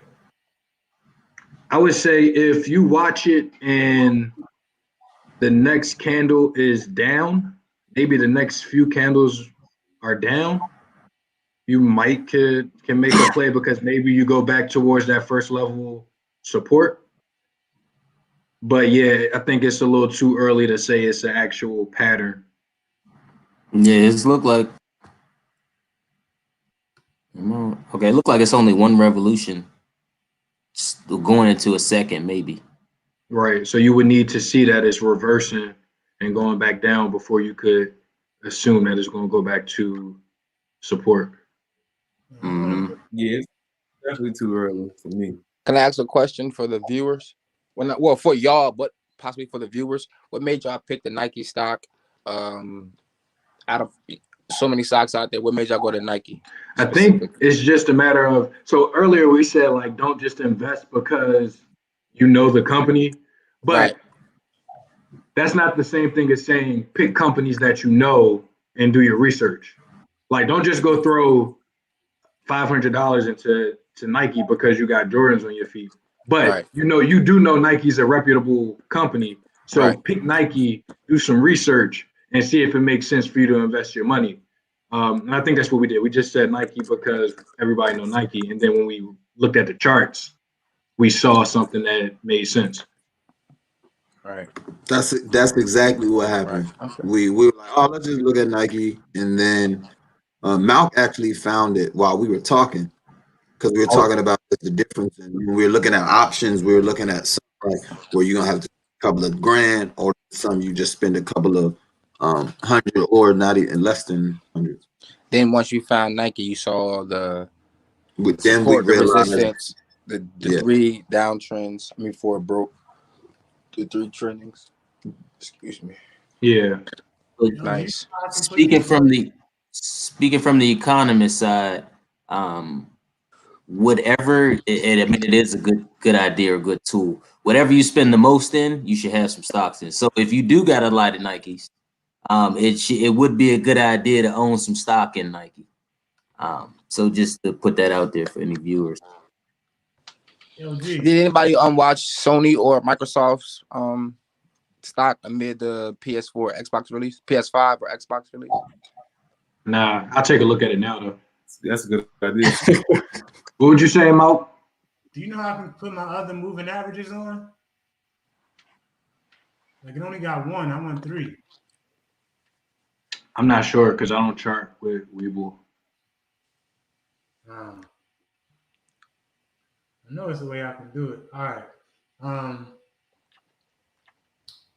Where the Bollinger Bands at?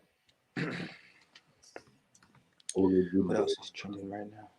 Oh, here we It's go. right there. BOLL. You just had it. I found it. Okay. All right.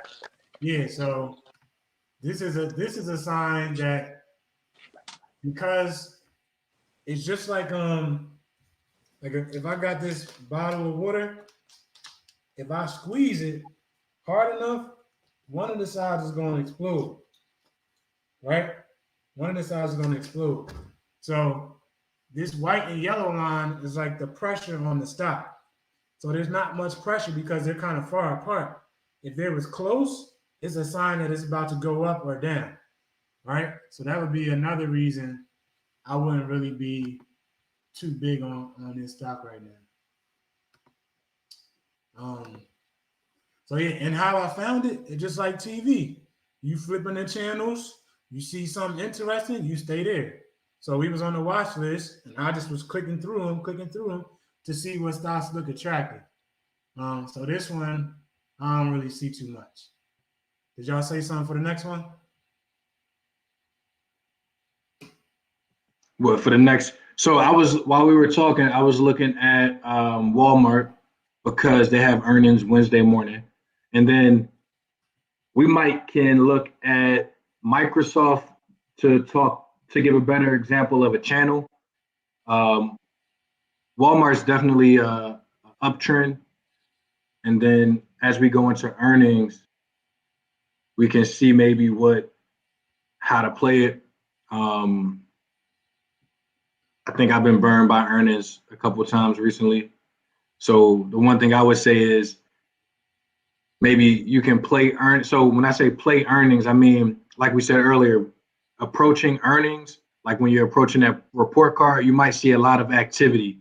So I would imagine that maybe Walmart is going to go up in the next few days, but then there's no telling what happens after earnings.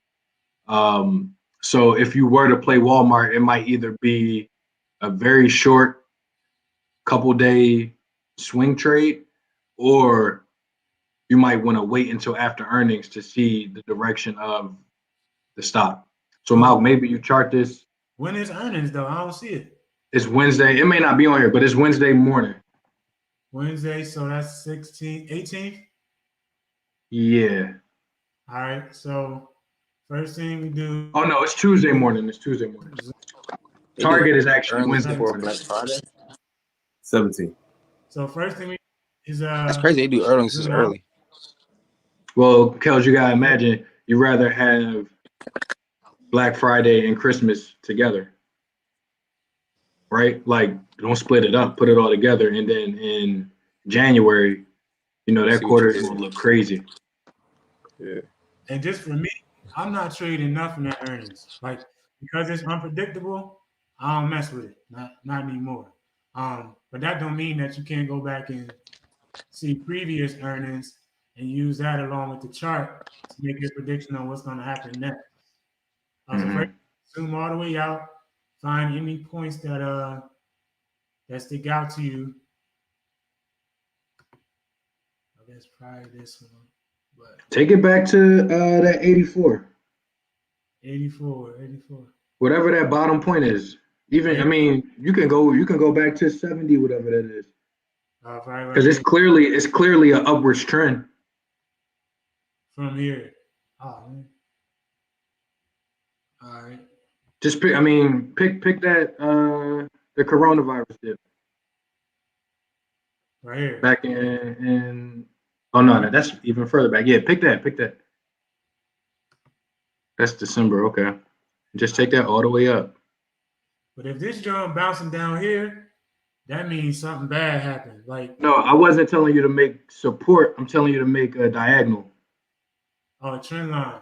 Yeah. All right. So, like from here. So yeah, so since November, it's clearly been trending up. Mm-hmm. Clearly been trending up. All right. But if we trying to get into a trade now, like that tells you that overall is going up, but that depends on your time frame. Like this is Mhm. significant for a long-term investor like Ray.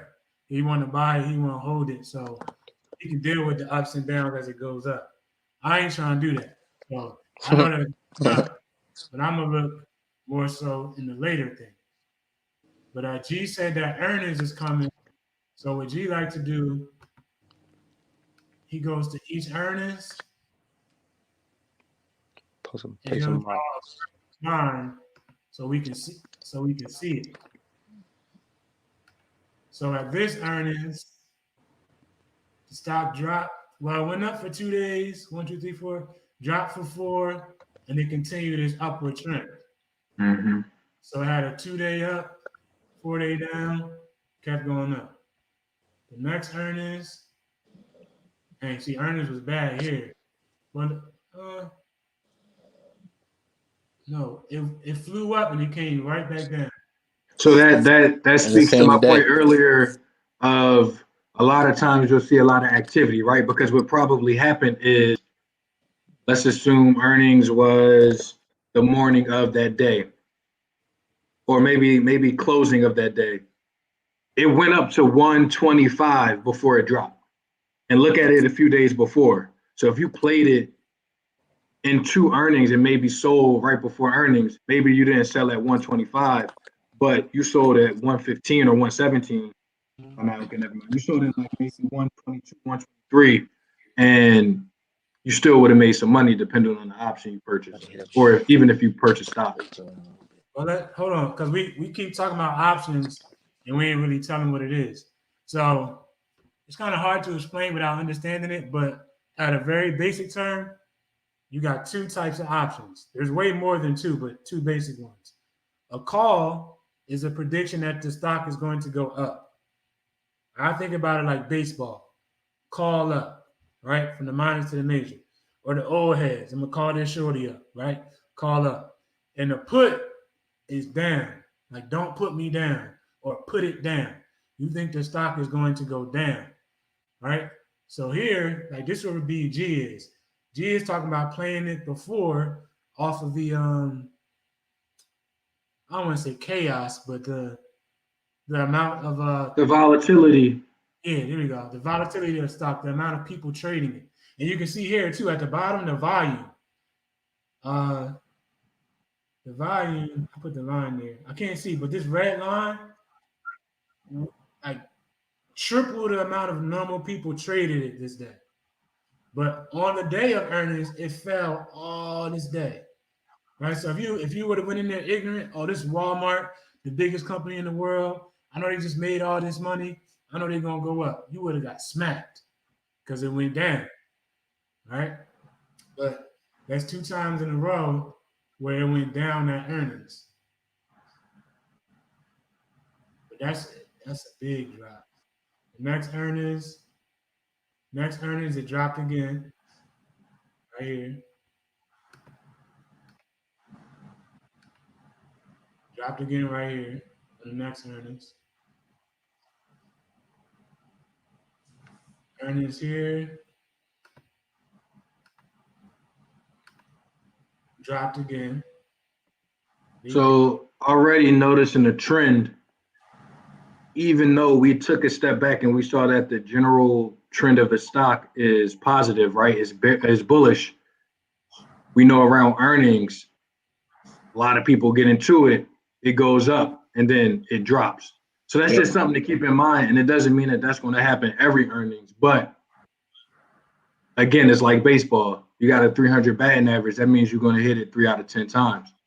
So if we see this happen, 3 or 4 times out of 10 earnings, we know our percentages. We know our chances.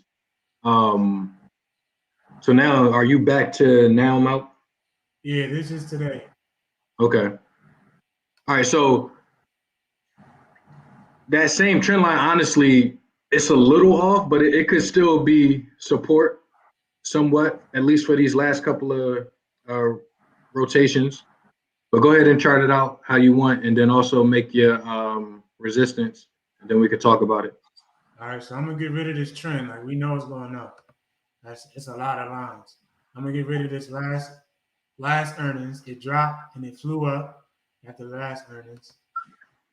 Last earnings was August 18th. August 18th. Okay. Um, I'm trying to remember when Walmart Plus dropped. That was a big deal, but that might have been afterwards. It's like they're online, like the Amazon Prime for Walmart. I feel like that was definitely after. It Yeah, I might was have trying to been. think what was kind of going on around August 18th for Walmart to be popping. What was the earnings? On this day, September 1st. What happened with Walmart on the 1st and the 2nd? Maybe G can go to Benzinga and check it. I'm about to look. September 1st and 2nd. So what I would do, I would change this to a line graph, and I'm gonna draw my resistance, which I would probably put right here, I guess, if I had to. Did the stores open back up to regular time around September 1st?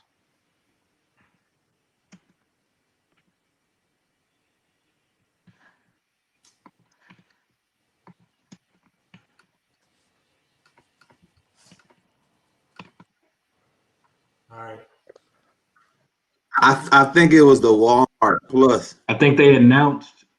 I remember because I was following it. Yeah, they announced it. that it would be opening or it would be starting on September 15th around September 1st.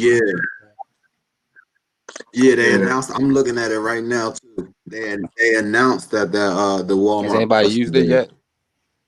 No, we don't use that on this side. Walmart Plus. This Company man. Nah, man, you got to do that. You got to check out the competition. Facts. So What was you saying, Mo? this joint right here, you see the white line and the yellow Mm-hmm. Bollinger Bands, right? Mm-hmm. And you see how it went from very wide to real skinny right here? To a squeeze. Yeah. That's that pressure. That's that pressure. And now it's walking this line on the way up. So this is a sign that the stock is going up. Mm-hmm. This is a sign that the stock is going up, right? So you got to keep that in mind. G, can you use whatever software you got to pull up the moving averages?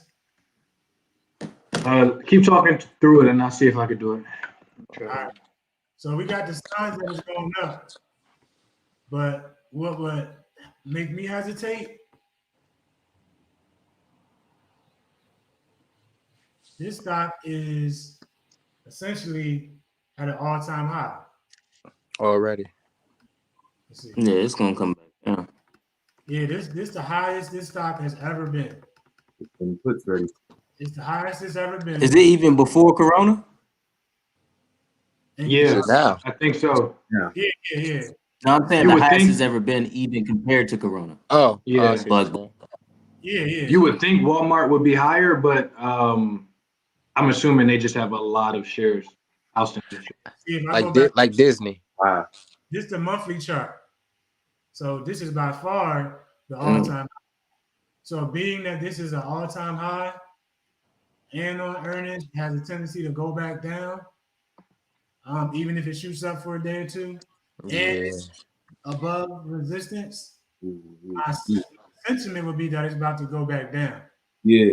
But at the same time, there's nothing to compare it to. So I don't know. Right. That's No. a risky move. I wouldn't do this one right now. Unless you just got some kind of inclination that it's gonna go up. Which you do That's where got, the insider trader comes in. but this is where the moving averages. If I could get the moving averages.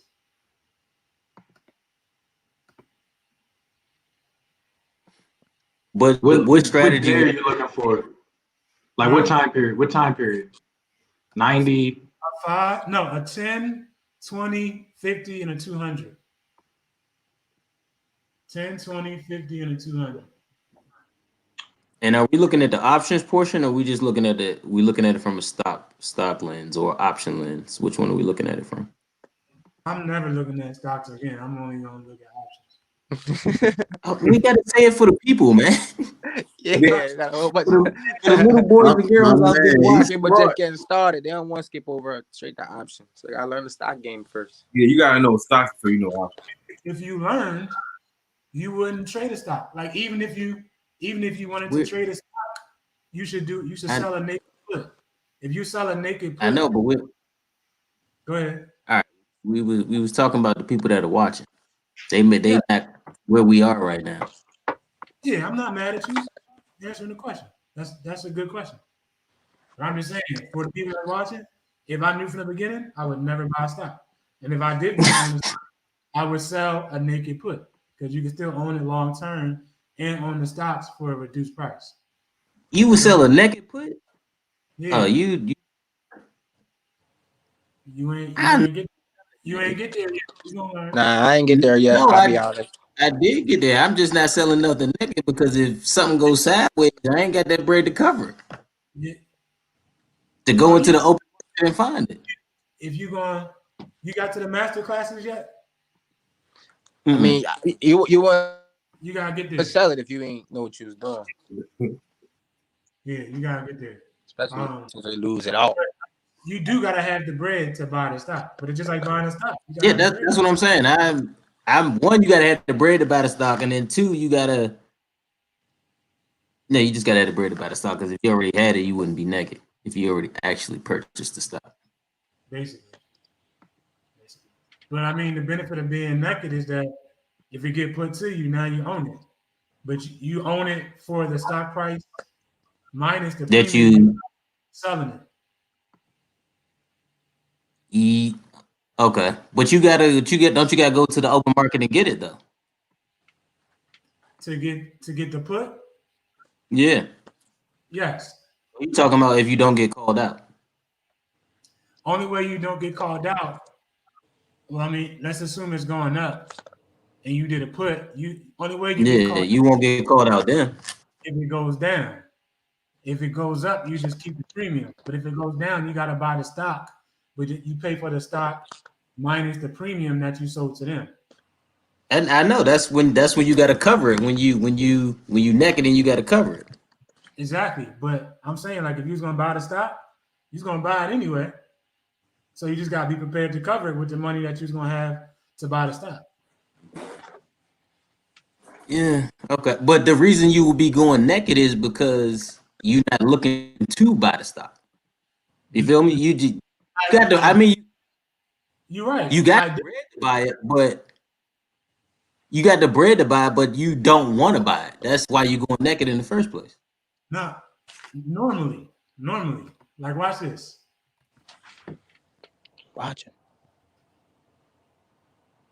So, come on. All right. So,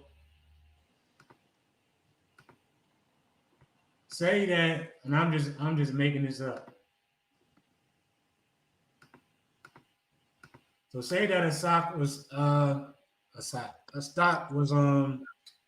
whatever amount of shares was $700, right? Mm-hmm. And you sell a put. Say it's at 710. You sell a put for $700, right? Stock price.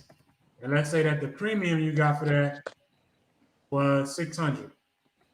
So you are giving somebody the opportunity to assign the stock to you at $700, but they're paying $600 for that chance to put it to you, right? Yeah, I know. I get all the premium stuff.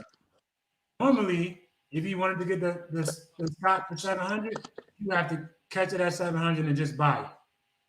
So if this stock goes up to 710, whatever, right? As long as it stays above 700, you just keep your 600. You keep your 600. But if it goes below 700, so 700 and below, it's going to be put to you, so you have to buy it, right? But you'll only have to buy it I should use bigger numbers, but this you only have to buy it for $100. Feel me? So you got that $700 stock for $100, and if it went up, you just keep your premium because it didn't go down.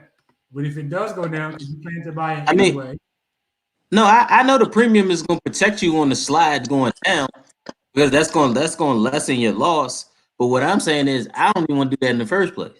Like, I don't even want to. If you understand, I get what you're saying. The premium is going to protect you on the. It's going to lessen the blow, and you'll break even. Is that what you're referring to right now? this is only if you plan to own the stock. Only if you plan to own it. So instead of just buying it for 700, you do the put. If it go up, you don't own it, but you keep your premium. You just try to buy it again at the higher level. But if it does go down and you own it like you want to, you're gonna get it for You just call. because you get that premium back. I get feel you. me? Yeah. Yeah. So now if you're running the option just to not own the stock, yeah, you getting maxed out because now you're forced to buy it. But here you wanted to buy it anyway. If it didn't go the way you want, get the premium. If it did go the way you want to own it, you get it for cheaper. You still get the stop. I get what you're saying. Yeah. I was So going off the fact that, well, I guess the lens that I was looking at it through is you just playing the game. Like, you don't really want to own the stock, but you'll own it, you know what I'm saying, just because. Like, you'll take it in reference to that's how it plays out. You'll take the stock, but my lens that I was looking through is like, nah, I don't want to own this stock. I don't want nothing to do with this stock. And I'm gonna be pissed if I get called and I have to actually cover this naked put. That's the lens that but I definitely get what you're saying now. So one of the ways you plan to own it, one of the ways you didn't plan to own it. Yeah. Go ahead. You want to say something, G? Nah, I was just listening to y'all. I got the moving averages up, but I think we could probably do another example, honestly. I think we said what we needed to say here. At the end of the day, I would say I would watch it after earnings. You made a good point about it being at the all-time high. I think if it turns, like even if it goes past the all-time high, if it turns, it's probably going to try to find a new support. And if you catch it right at that turn, you can maybe get a put. But yeah, I'm not sure. I don't know if I would play it. Yeah, I would. But for the moving averages, is the 10 crossing the 20 or the 50? I had 20 and 50 and 200 up. Let me add the 10. Moving average. You said 10.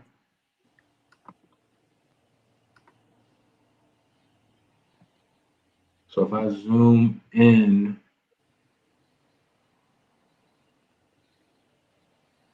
nah, none of them are crossing yet. All right, yeah. So because when the 10 crosses the 20 and the 50, going up, that means it's about to go up. If it's going down, that means it's about to go down. Hold on, I lied.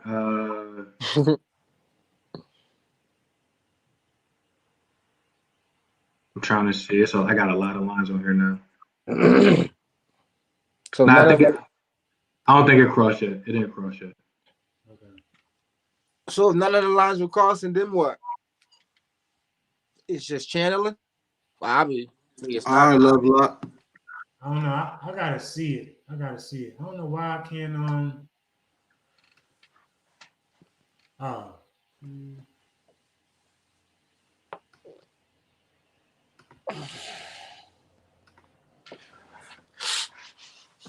I got him here. Oh, here we go. Here we go. All right, 10 Cancel. change the 10 to yellow. 20. I need it. I guess purple. And I don't got And I just want to say for the people watching, we're not doing a great job of explaining, but that wasn't really the purpose of this specific call. We're kind of just walking you through what we do on a weekly basis. We could definitely get more into the the foundations of how you read the charts and how you pick your Technical strategy. But analysis. right, but this is just more of, we literally do this every Sunday morning. Have these discussions, look at different charts, try different things.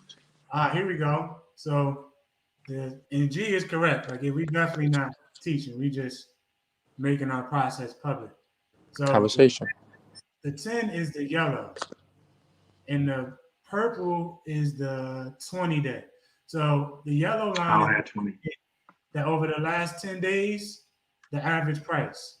So it's going up, saying that people are buying more for a higher price over the last 10 days. And the purple is the same concept for 20 days. So it's crossing the 20-day and the stock above it. So once again, this is saying that the stock is about to go up, more or less. Now you would like to see the 60-day in there too, but that's still lagging behind. So that'll kind of hold me back a little bit. But stocks, a lot of it is about intersections, but the 10 is definitely passing through the 20. So you use 10, 20, 60, and 200 is what you said. Yeah, 10, 20, 60, and 200, yeah. Right. So like everything we see, is saying, all right, boom, it's trending It's up. going up. The moving average is saying that it's going up. The Bollinger Bands, it just came out of a squeeze. It's riding the line and it's going up. Right. So a lot of things are telling us that it's going up. But the thing that makes me hesitate, and I would like to say that makes us hesitate too, and I don't know if y'all look at it, but if we look here, the last time it hit 151, it came right back. Mm-hmm. It dropped from one. Oh, so that might be a play. Here we go. So if this joint hit 151 and turn, we know we only got one record to go off, but it took 1, 2, 3, 4, 5, A week. 6 days to tap support, 7, 8, 9, 10 to break support. Mm-hmm. That's what I said. If you watch this exactly like after earnings, as soon as it turns, I mean, what is it at now? 150. So I mean, you close enough. If it turns, you could play that put. And that was in September. Yeah. Yeah, and that was So how many days after earnings? My fault, Kels. No, you good. I'm just asking a question. I don't think that was the Walmart Plus play. That wasn't the earnings play. Yeah, earnings was right. September, we said, or August. It was August, and then 18th Walmart was the Plus earnings. Right. was September. That was 10 days. So 10 what days would be a later. good put right here? Huh? So you What would be a want good put? you want to end the money put. Let's assume it hits that all-time high again, 151. Mm-hmm. Just depending on how much money you got, and it checks your open interest and your delta parameters. Probably something like 152, 153. All right, so y'all want to check? Y'all want to? Yeah, look at the options calendar. But you think these possible talks of another lockdown could make it go up though? Because That's a good point. And get everything they need. That's a great point. I mean, they're going to do another lockdown. And the holidays is coming. They doing Black Friday all month. But again, keep in mind, you're not going to know about Black Friday until January. Yeah. Right? Like, they're not going to come out. And when is Black Friday? 2 weeks. That's in 2 weeks. So we're talking about 10 days. So you might run down. That's a good point, Kels, because maybe the anticipation of Black Friday might keep it up. I don't know. We would have to look at the chart to see what happened before previous Black Fridays. I feel like a lot of Black Fridays aren't happening this year, right? Aren't most of them going to Online, you got Cyber Monday. They like an all month thing. So everybody they be doing sales like every weekend. Yeah. And just Black Friday, and I want to reiterate, what we're doing now is normally what happened first. Like all of it doesn't matter. Like this just tells us to look at the data. Right? All right, Walmart may have some. Let's look at it. Because people spent more money this year than ever because they had home coping.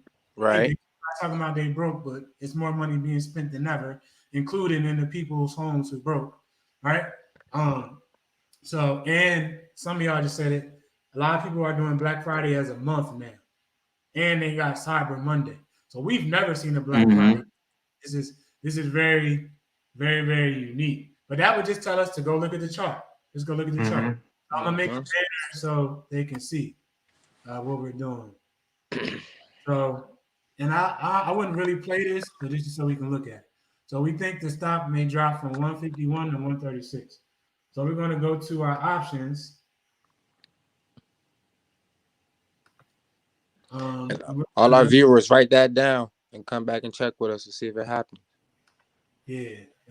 We, So what I say 151. So we're gonna look at the put, and I know this is a lot, but we're gonna take our time through it. So we're gonna look at the put side because we think it's going down. Put it down, right? Calls is call up, right? So put it down. So we're looking from 151, and we think that it can go down to 130. The first thing we have to do is pick the right date range up here. All right. So if we go back to the stock, we see that previously It's gonna be like 14 days. each of these are a day. We got 1 day, 2 day. Well, you hit that day. 1 day, 2 day, 3 day, 4 day, 5 days, 6 days, 7 days, 8 days, 9 days, 10 days, 11 days. 11 days that it broke, right? So we will assume that it'll take 11 days to do it again. But you want to give yourself some leeway for the stock to act crazy. So we've been taught to at least double your time window. So 11 times 2 is 22. So we're going to do a 3-week stop, or at least for a 3 weeks, right? Yeah, I'm definitely. So I guess I'm not generally conservative, but when it comes to option timelines, I'm like super conservative. Like I probably would go out to, if I could afford it, I would go to January or February. All right. Let's do it. Let's do a This is just my thought process. Let's go through. Go ahead, my bad. I'm just thinking out loud. Let's do both. Let's do a 3 Okay. yeah, let's do both. Let's do a 3 week and an 8 week. Okay. 3 week and 8 week. So 3 weeks is December 11th December 11th. or the 18th, one of those. 3 I'm just weeks. looking at the expiration dates. The next one is the 20th. I mean, okay, you could say. December Yeah. 4th. This one, December 4th. Okay. Yeah. So, and we predict that it can go down to 136, right? So here on these red numbers in the middle, I can't zoom in, are your break even price. So the price it would have to hit for you to break even. And the strike price is where do you think it will go, more or less, right? So we think it'll go down to 136, right? So, let's see. You're gonna have to add more, I Well, think, right? this is a hard concept to try to explain without like a foundation, but we don't need to buy the 136 strike price to make money. We're saying that we think it'll go as low as 136.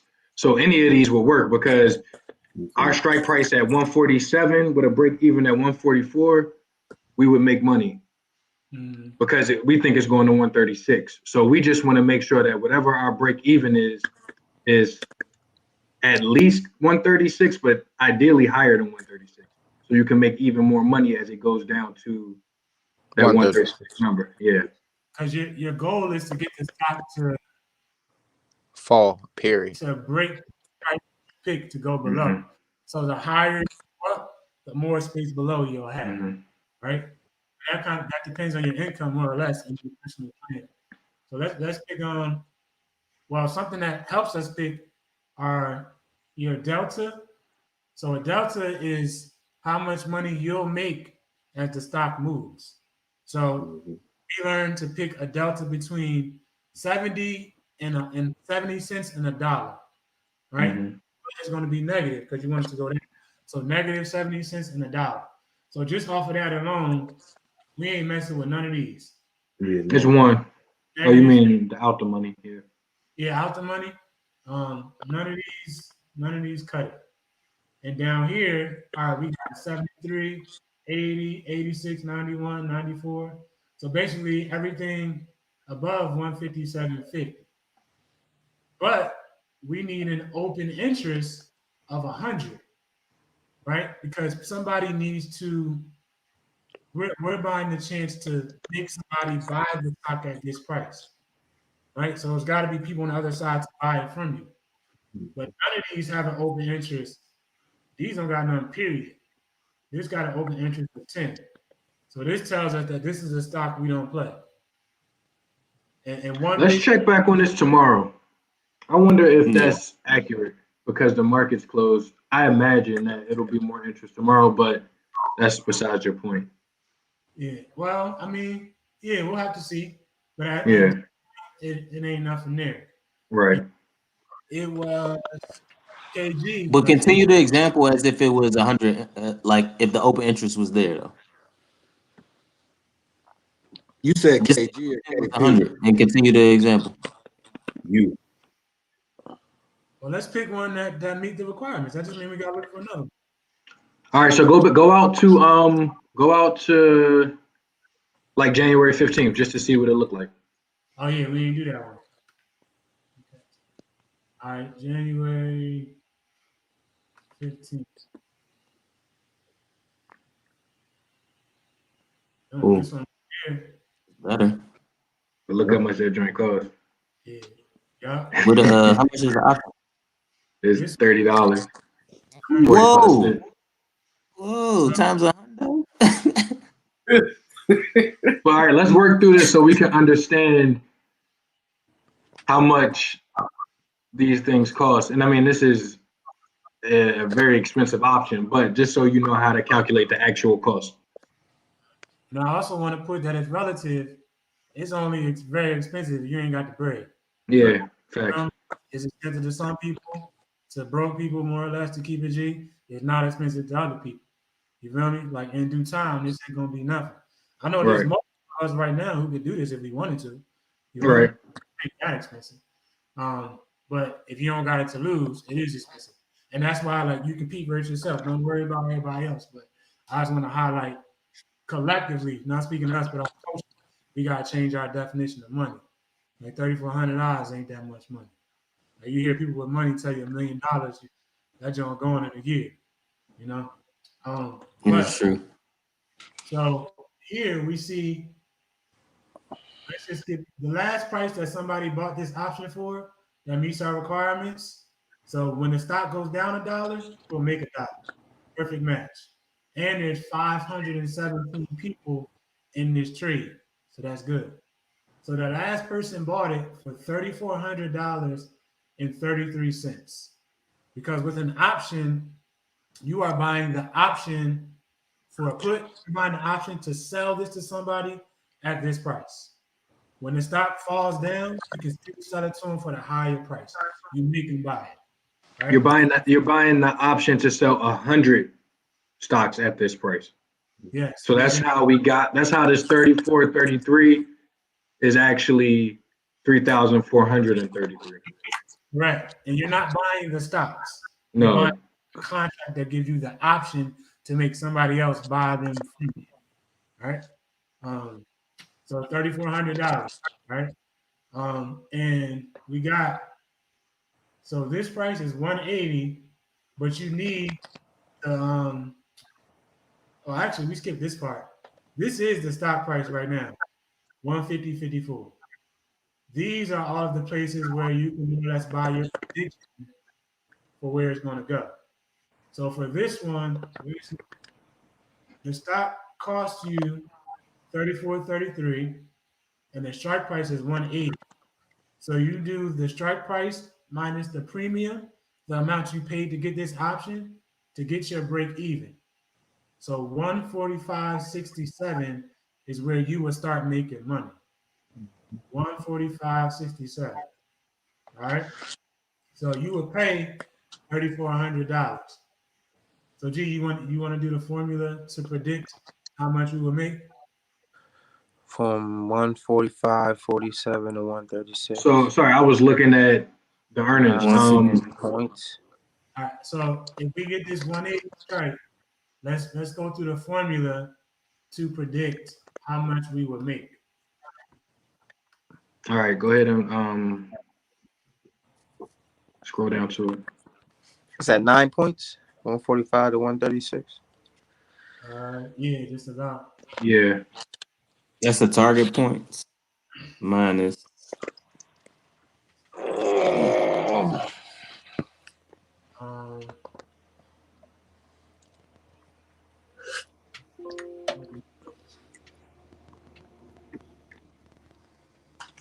Damn, I had that on the computer too. There you go. Let me see. So our delta, you got it, Reed? Go ahead. So read it to me. So the delta was what? 1. Let me write it out. The delta is 1. And then the price drop would be from 151 to 136, so $15. 1, because we got to inverse this formula, because this is for a call. No, this is for, well, it's negative times a negative, so it's going to be positive. All right, true. All right, so 1 times 15 times 1 contract times 100. Mm-hmm. I see you, Chance. Look at So Chance. basically 1,500. 1,500? Yeah. So we will see, this is where the cost comes in. Like, are you counting the cost or are you counting the worth? Right? So we would be spending 34, so spend, invest 34 To get 33. 15, that's 50%. That's Almost almost 50%. 50%. Right. Almost. Yeah. to make 15 G's? No, 1,500. 1,500. 1,500, right? Yeah. Right. Yeah.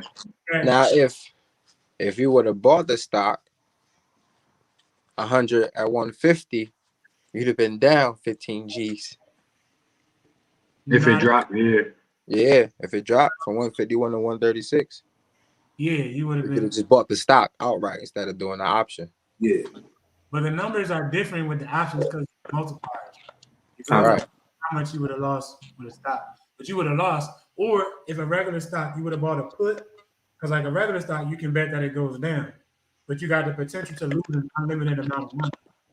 The good thing about an option is if this stock just drops to 0, we only lose our 3,400. 34, your initial investment, right? So here you invest in 33 to come out with a total of 40, 48, 4,933. something like that. 4,900.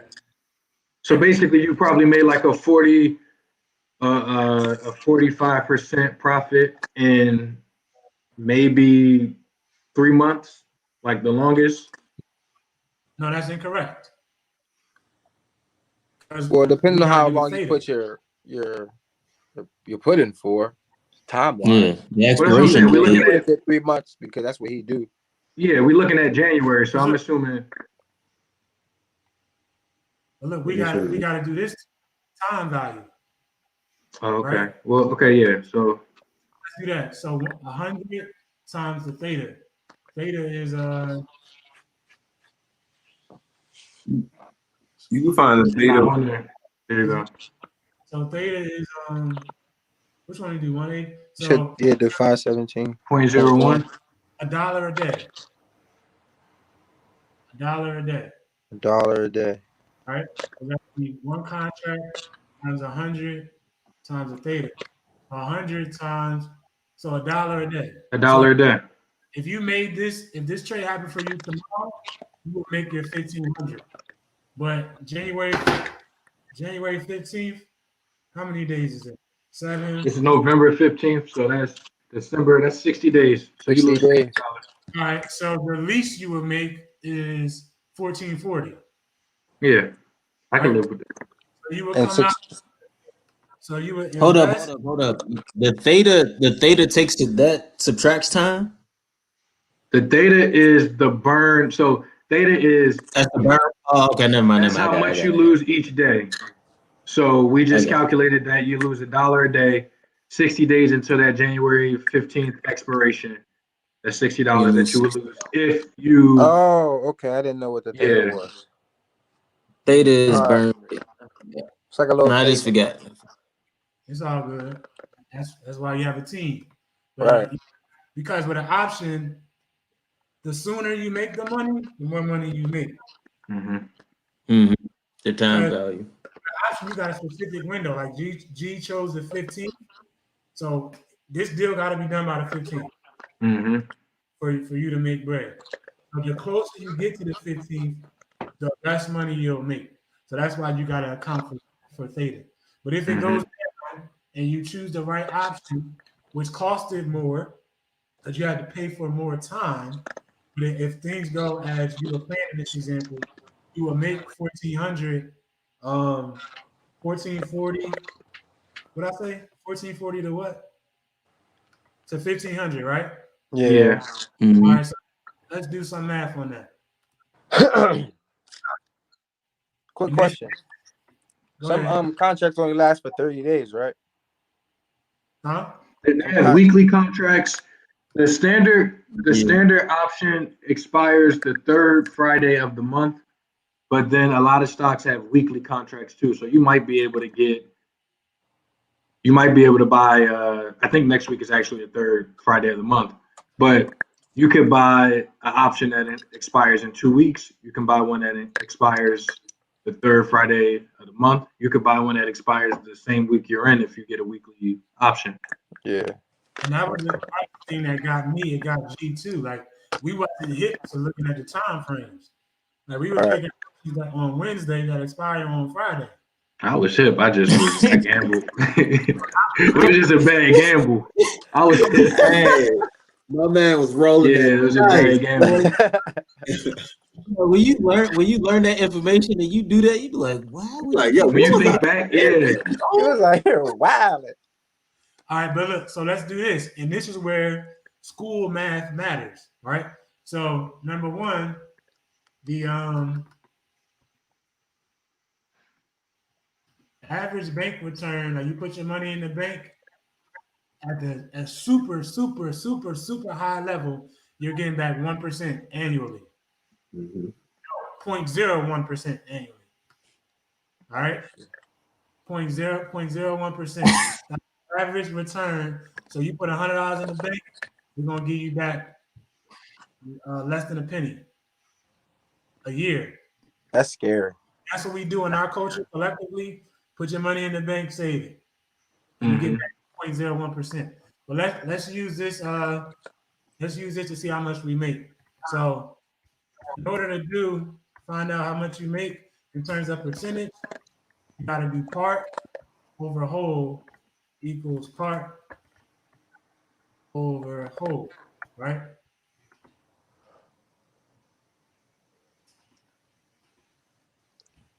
All right, so we already know the second part over whole. So what do we invest? 34. 34, 33, I think. Yeah. So 34. Oh, no. 34, 33. And what's our profit potentially? 15. 15. With a 1440. Here we go. 34, 33 divided by 15. So 49, 33 equals X over 100. So this is how much percentage we'll make on that. We're going to do 100 times 34, 33, 343, 300, 343, 300 divided by 3933. 70%. Slide your screen down. It's hard to, we can't see. Yeah, I couldn't see it. I had to turn my screen over. There you Right? go. So that tells us that this X right here is more or less 70. Right? So if this is 70%, that means we made 30%. 30%. So that's 100 times 30. 100 times, 30. That's a 3,000% more return investing in comparison to saving in the bank. Right. 3,000. That's 3,000 years of saving in 2 months. 60 days. That's That's a little crazy. Hold on. I know y'all know. That's 3. Slide the screen up some more. It ain't even crazy. We just wasn't taught nothing like this. That's all. Yeah, but isn't that crazy that we're not taught that? Yeah. That's the reason why. Even if you didn't come up 30%, you came up 1%. You did 100 times what we're taught how to make money. That's the reason why they ain't teach us. Just think about 10%. Like Right, that's 1,000% right there. You feel me? 3,000. But this is why you gotta pay attention in school. Like math don't help me. Well, if you get into the bread, math gonna help you. You feel me? Mm-hmm. Most people don't know how to do that. And I probably wouldn't know either if I wasn't a math teacher, but I am. All right. But all in all, I wouldn't do that trade because the beginning. And that's and one part we forgot. What we forget, G? I don't know. It's important to note how much field you're playing with. Oh yeah. 3,400 for a 15-point swing. That's worth it. But you're not gonna risk 3,400 if hypothetically, I gotta make sure I erase this. If resistance was right here, It's not worth it. No. $100 swing. Mm-mm. You feel me? Yeah, you tripping if you do that. Like, you just asking. Just a quick question. I know it's going to be different for everybody, but what is an acceptable profit percent that everyone is like comfortable with? Just like general basis. It's Like, hard. when you look think for that- ROI, what are you looking for as far as They percent? said get your 20 and run, or get your Yeah, so 20 and 20 move. 20 seems like the general consensus. I'm reading this one book where there's actually a calculation for at least for your loss. So you can calculate what your stop loss should be based on the percentage of your portfolio that you're investing in a specific stock. So I can send that to y'all later. But I assume it could work in the same way profit wise. But like Kel said, the general consensus is 20%. That's hard though. It's hard to. That's the hardest part. That's It's just hard. again, it's kind of like the casino. Like sometimes you might be up $500 on the blackjack table.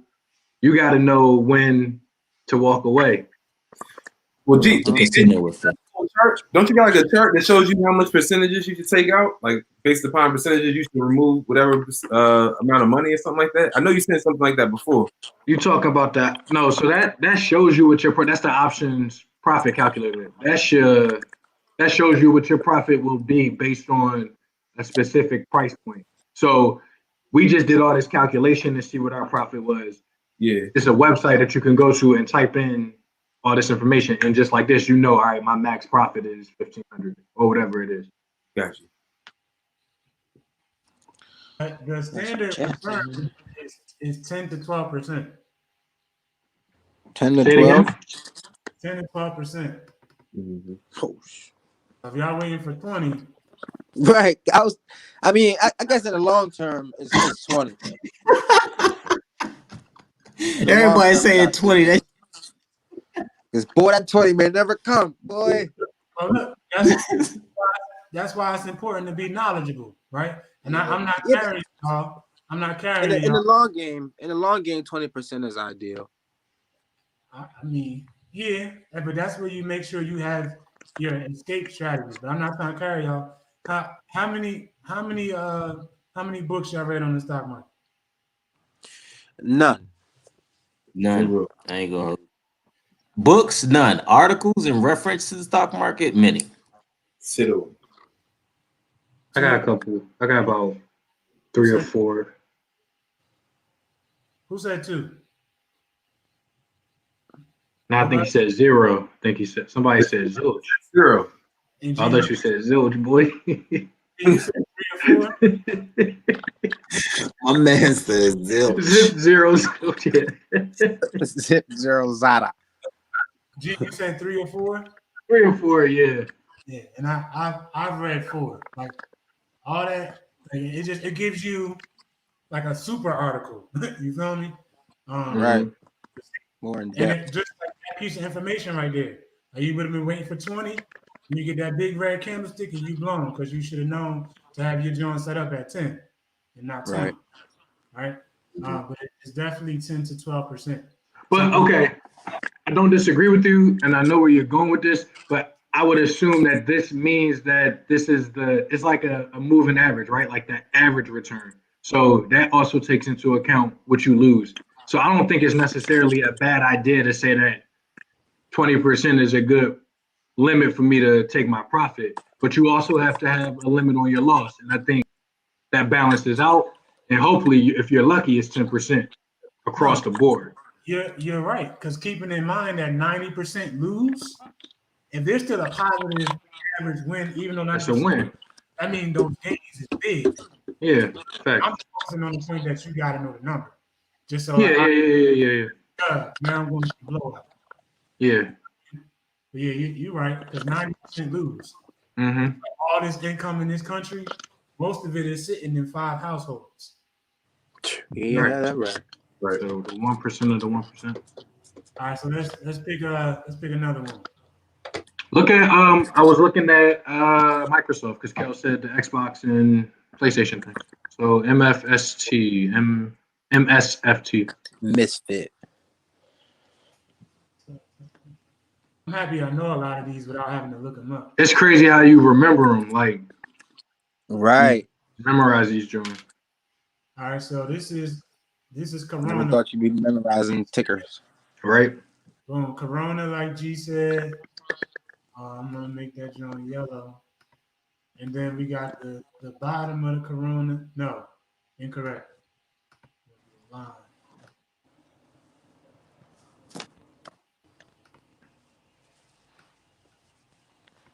Corona. That's the thing I'm most mad about, bro. It's like we didn't have to do nothing after Corona if we would have played with it. Yeah, you could have just put your money in there and just sat it there and made money. And look, and you can also see too, like you would know when to get out of the Corona because the Corona is right here, right? Everything was on the news. But clearly, this is support. So even with, we would have knew. Well, we would have reasonably knew that joint going to bounce back around 135.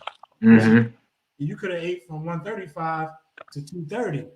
Mm-hmm. Ooh, that just sound nasty. Right. Right? Freaky. But that's why you zoom all the way out and see what you got. And I guess I'll put another one here in case we go to World War III, God forbid. But this is last year, y'all. Look at that. That's only last year. Mm-hmm. Just make you upset that you don't have this knowledge beforehand. Like, God. Yo, Nah, I'm dead because I just looked at it makes you every happy single. for the future, man. Like, make you upset for the past, make you But I'm dead because I just watched every single one of our facial expressions when we just seen that, and we all like, don't show me this. I mean, shit. We know for next time, yo. We know that about when Biden finally gets elected. You know, the first thing he's gonna do is close the country back down. Mm-hmm. So there might be a good chance we at least get something that kind of looks similar to this. Facts. Birdman time. So here we got a channel. We got a clear channel here. Yeah, so I'm gonna draw. We got a support right there. Yep. And we got a resistance right here. Those 2 peaks right there. All right, and if we go let's go back to the earnings first. So here we got our earnings. We need to find out like what's an appropriate amount of earnings to go back. Good question. I would say at least 4. And Corona throws it off, but at least 4 because it's important to know what the last few earnings did, but then also what this quarter last year did, because you can imagine that if you look at Walmart after Black Friday and Christmas every year, that is probably more relevant than what happened in February or what happened in April. Well, here it go. Oh, we can look at the October, balance sheet for that too, right? you can look at Yeah, but it's not visual. But you can. it's one in Nasdaq. The balance sheet just tells you the number though. It tells you. Remember, what's the But website it's or not what's the what software? What you about to say, G? I was just gonna say. That's you would see it in number form. That's not going to necessarily give you the visual of the chart, but the Yeah, like information is the the same. It's monthly just evidence. presented to you in a different way. I would prefer to see it visually All right, for the well, sake of charting, Chart. but the information is the same. so right here, and I'm gonna put the candlesticks back on. But last earnings is to the uptrend. Well, not last earnings, the 23rd of October 23rd, 2019, uptrend. Mm-hmm. 28th of January this year, uptrend. The 8th, January, March, April 29th, uptrend, but that was also in the beginning Out of of Corona. yeah, so it didn't go up as sharp, but it didn't go down. And then this earnings, 22nd of July, that joint went down. And then came back up. That's where the channel kind of started. Well, it was right after the start of the channel. So something was different. And if I put the candlesticks back on,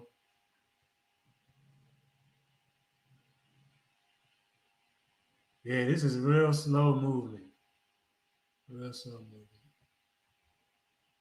I think Microsoft is one of those kind of like a Walmart where it's consistent. It's not volatile. It's bread and butter, right? Like it's pick and roll. It's gonna keep doing the same thing over and over.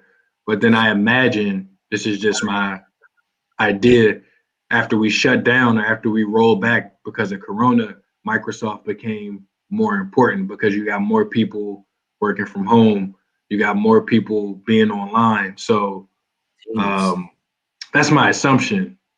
I don't know what caused it to do that spike, but also tech has been crazy since Corona started in general. So I think you got those two things working for it.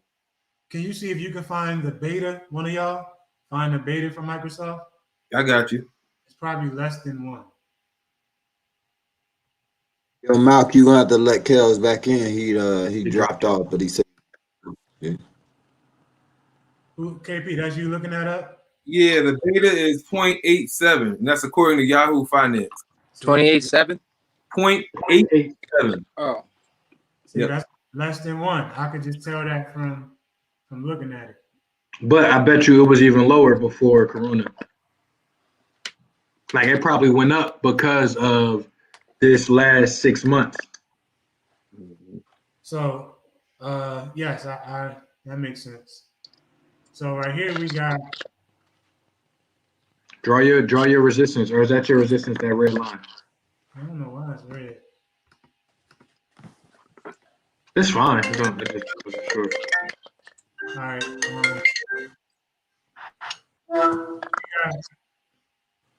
I guess this is the first revolution. We got one revolution, two revolutions, and we're coming back down out here to a third, That's how I read it.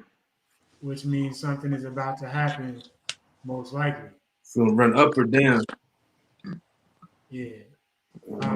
If we check out the Bollinger Bands, it had Not squeezing yet. a He's squeeze right right there. Yeah, It's kind of pointing down, but it's not really squeezing yet. it's not squeezing yet. And then if we check out the moving, I gotta do this again.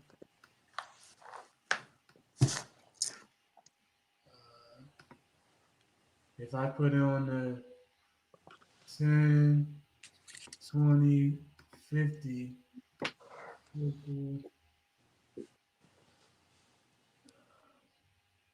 blue,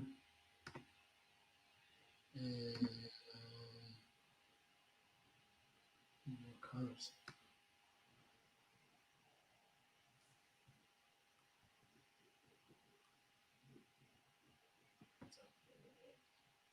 Purple, blue, and red. All right, so we look in here. That's too close.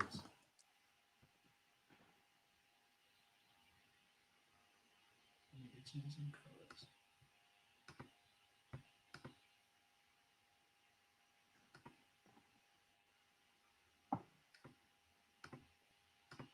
Yeah, here we go. All right, so the 10 is the yellow.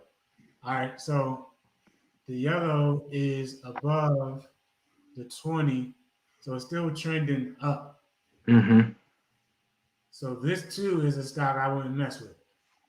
I wouldn't mess with this one. I think it's one to watch to see where it goes, and then maybe you play it from there. Like let's assume it does go to support, and then it turns. Then maybe that's the next time you look at it to see if it's worth it. Yeah. So But I wouldn't play it in the middle of the channel. Yeah. So what I would do is, and I always do this. You're not gonna play it sideways? Right now, we don't know if it's going sideways necessarily. Yeah, and if we play it sideways, it's still got to hit support or resistance. Right. Now this is what you were talking about with G last week, like patience. Like he took some risk in the middle. It paid off for him, but it could have just as easily went in the opposite direction. Mm-hmm. And what I would do is, I don't even know how to do it on the computer. I do it on my phone. I would set an alert for like 201 to come back to it. Because once I get down here, I know it's about to hit resistance. And pay attention if it bounces up for that break up, or if it breaks down for it to break down a little bit. Now, let's And try still be cognizant to earn on the turn. Exactly. Right. What's one of them? Another. Let's just go through the list. Oh, you know what we didn't do? We didn't do this. The Big boys. SPY. Oh, ETF. So SPY is channeling clearly. It's channeling. About to fall. Maybe. Yeah, maybe. It's still on the uptrend. It's also a W though. Mm-hmm. That thing coming down. Well, it might break up. I think it might go up. It's coming down eventually, but I don't know. I think that thing coming down. It's trending up. Let's let the research speak for it. So we got the channel right there.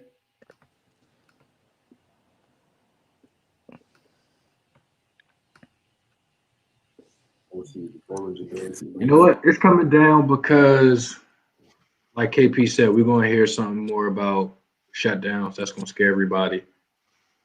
Yo, it's literally happening. I keep noticing like every single day. It's like at first it was like states are like, oh, we're making restrictions. You got to close by 10 o'clock. And now it's like yesterday I was hearing some states are saying all restaurants got to be completely closed by 10 o'clock now. There's a lot of different changing rules, and especially all that is cool, but this telling us ain't nothing about to happen with this joint. Oh, yeah. So the Bollinger, it's opening up. But everything's been unpredictable anyway, so. But good point. And if we go to if we do the moving averages again, I don't know what's my phone, but I can't see the screen anymore. But the moving averages also really don't tell you too much in a trending stock. You feel me? Like if we go down here, the yellow, boom, right here. So you see where the yellow broke the blue. So it broke the 20. Right? You see how it started trending up since then? Yeah. And it broke the 50. So once it broke the 20 and the 50, you knew something was coming. And right after the intersection, right here, that was the rapid increase. But it's kind of been staying consistent through that time. Yo, Mal, take it back where you said it broke the 10, the 20, and the 50. Yeah. What you want me to re-explain it? Yeah, like what you mean by that? All right. So the yellow line is the 10-day moving average. Ah, okay, yeah, got you. My bad. Moving average. Got you. Blue 20, red 50. Yeah. So the yellow passed the blue April 13th. Passed the red on April 29th. Mm-hmm. So if you look since March 20th, it's in a long uptrend. Mm-hmm. But then also over here, the yellow broke the blue. So it went back down. Then it broke red, Blue across the red. And then it broke red. But now and it came back. it's in the channel. So the moving average don't really mean much in the channel. Gotcha. I don't know. I would assume that it's going down as well. I would assume that it's going down. But then once again, like if it don't look like a perfect play, don't play it. If you got a million different stocks to trade, you just gotta Mm-hmm. find the right one. All right, so we think that one's gonna go down. If we look at this one, the Dow, That shit looks exactly the same.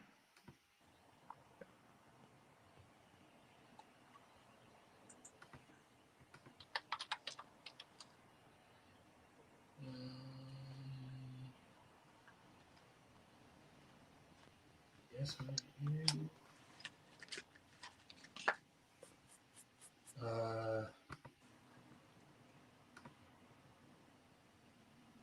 Trending up, it hit a channel. We got one revolution, two, then it broke out. And then if we look at the Bollinger Bands, it's opening up. Mm-hmm. Squeeze, but still that's in the channel too. It's in the channel too. But it's opening up, so that ain't screaming for no move. And the moving average is going up. But once again, it's in the channel, so the moving averages ain't really telling you too much. But this too, if we look right, dang, look at this. Oh, but this is Corona. No, this is before Corona. Pre-corona. Yeah, it had a big drop. So this might tell you that a big drop is coming. Well, no. So the drop is because of corona. So I don't know if you're getting a big drop like that. Oh, But yeah, maybe some kind. Oh yeah, that had to be February 12th.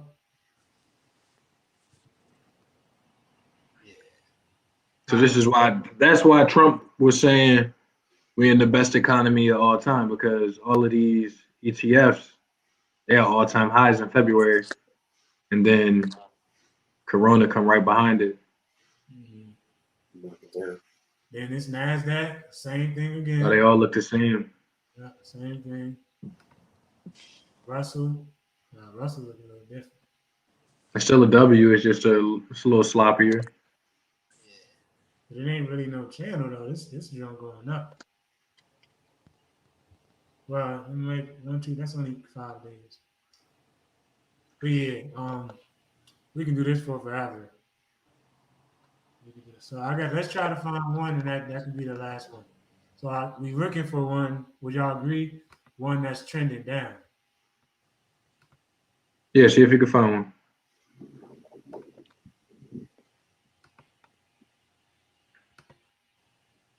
But hasn't the market been doing very well the past few weeks? There were a couple really good days last week. Look at Alibaba, BABA.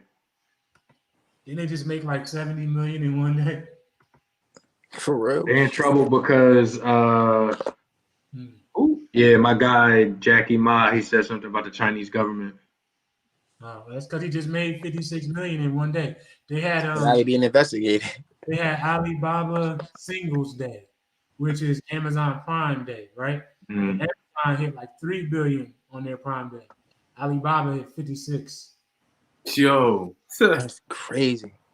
56. That's crazy. I had a share in that joint at one time. I did too. Yeah. All right, so clearly it's an uptrend. It was an uptrend, and if we draw a trend line,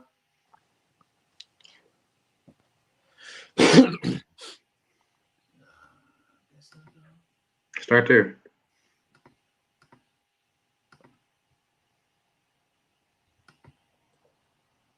boom, it was trending up. Well, I guess before this, it was trending up like that. Mm-hmm. down. So clearly now it's trending down. And if we draw, So now I think you're in this free fall where you got to figure out where support is. exactly. So I guess what we can do is guess where support might be. Maybe we have a couple options. So either, well, it already passed. Well, we this, already passed that one. so this one, So yeah, maybe there. or maybe Yep. here. I mean, I think you might could go higher too. Maybe it's around. Go up, go up, go up, up above the first one you drew. Right there. Here? Down, down. That. Yeah, go up a little bit. To the right, and then down. Right around there. It's like 258 or something. 258. Something like that. Somewhere around there. Yeah. Now go to the left. Yeah. Potentially. Like it's only 1 point or maybe 2 points that it. I'm just looking at how it's starting to tail off instead of being a straight drop, Mhm. slowing down a little bit. Mhm. So maybe it hits there and bounces back up. Because I think the important thing to know with this is Alibaba not going nowhere. No. So it's just a matter of figuring out when people stop overreacting, figuring out if there's going to be any sanctions. Because I know China can be a Mad little, weird. yeah, I don't want to say the wrong thing, but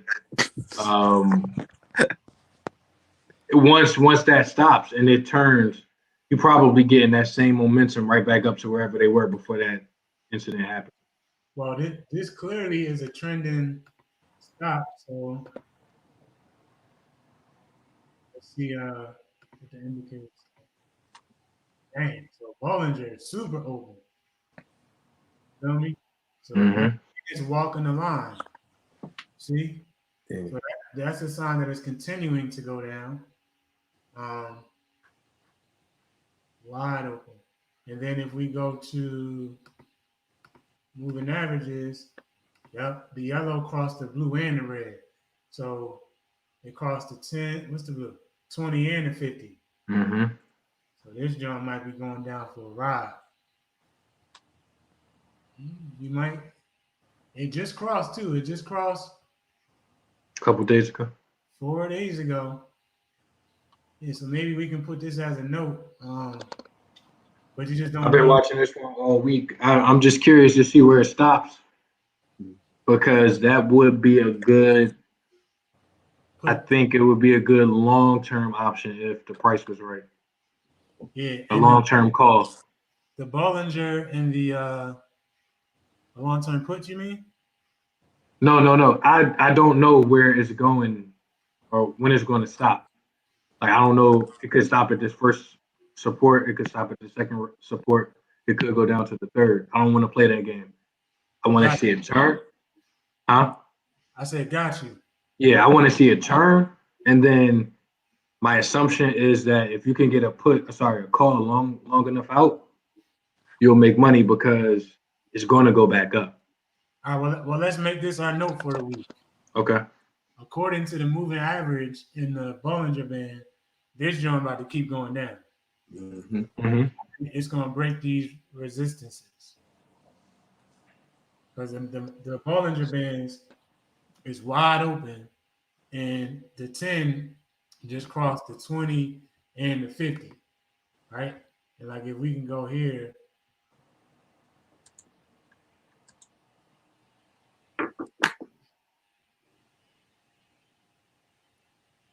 and this how much learning we've been put, well, at least I've been putting in.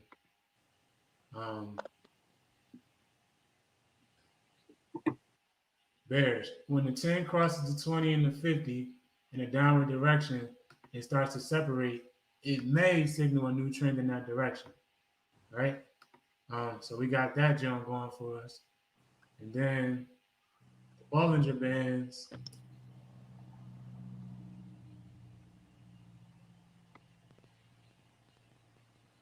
when there is a true breakout, the stock will ride the Bollinger Band up or down. It will start to pull away from the band as momentum slows, and the outer bands will start to come back together. Right? So, according to that knowledge, this young going down. So let's you see this young wide open. This stupid wide It's in the free fall. It's in the free fall. So now it's a matter of when people say, all right, now is a good time to get back in. Right? Because people basically fire sale, dump their shit. And now it's when can I when is a good price to go back in? Because the I guess the general idea of Alibaba is the Amazon of China. So I don't think that's going away. Well, let's compare this. This is the most frequent free fall. Once it came off of walking the line, that's when it came up. Mm-hmm. And there's nothing to say that tomorrow won't be this first green candlestick, but once it came off the line, that's when it came up. Previous free fall, it was walking the line. Once it came off, that's when it came off. Previous free fall, come on. Walked the line, came off and kept walking a little bit, then came up. So this joint Tony toe tap right now, Antonio Brown on the sideline. Oh, shit. So it's a good one to keep an eye on. Mm-hmm. So y'all think cut it now or try to find one? I mean, look for one more. Look for one more. Because that one might have been a little extreme. Yeah. So flick my TV on, flip the channels.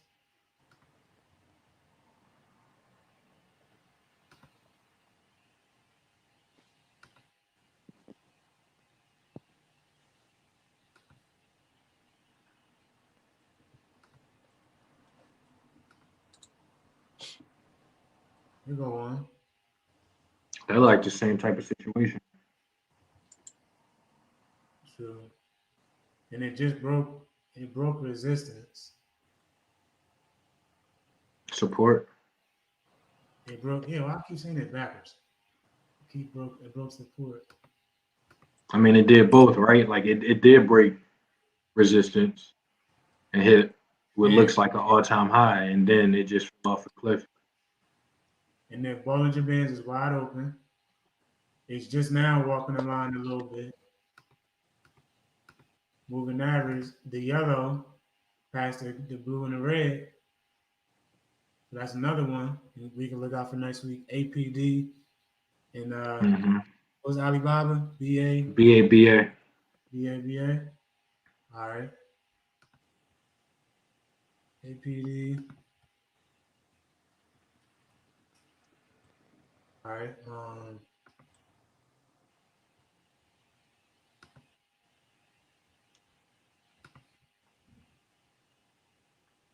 This might be a good point too. Like one thing, I'll speak for myself. Like when I first started, I had my money in my account, and I felt this need to always have the money in my account in a stock. Like right now, we're looking for something, and you can kind of transpose this to when you're looking to invest your money. You don't have to have all your money in a stock. It can sit in your account until you find the right opportunity. Sometimes when you go chasing, like we're doing now, but only for educational purposes, you chase into a bad situation, and then you're going to lose. So you don't necessarily have to always have your money in something. This might be a good one, Mo. This PayPal. This is PayPal, yeah.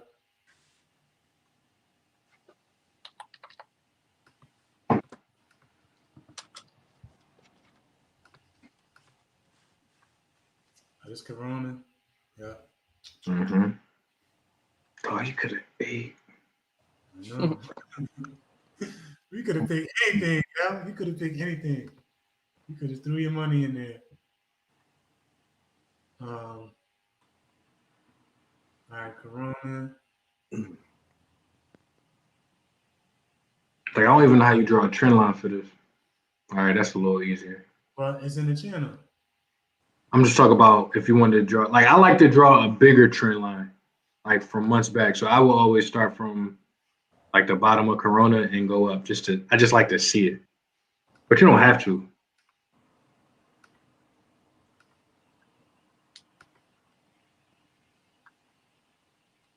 Right here, you can see where it broke. Right. That's the trend. So now it's in the channel.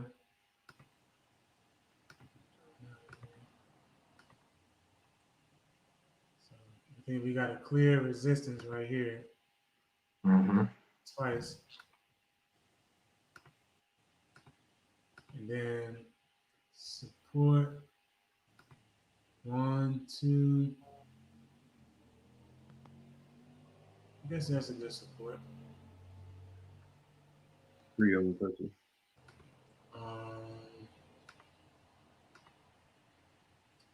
And then we got 1, 2.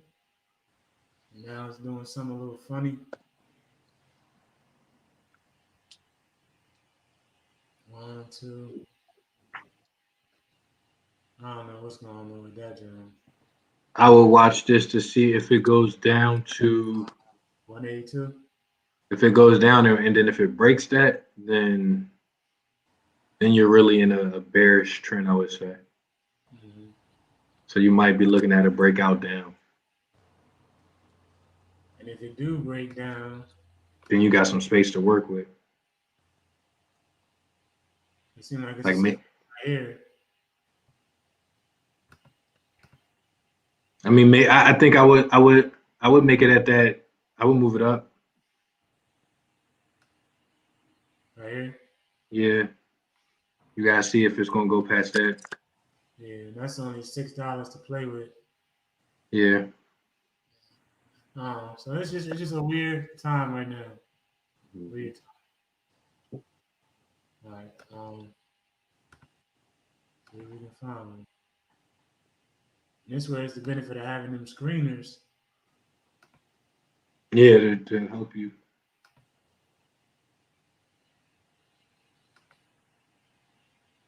So with the screeners, you just put in the parameters of what you're looking for, and it basically spits out stocks It'll that. give you. It'll say it's 50.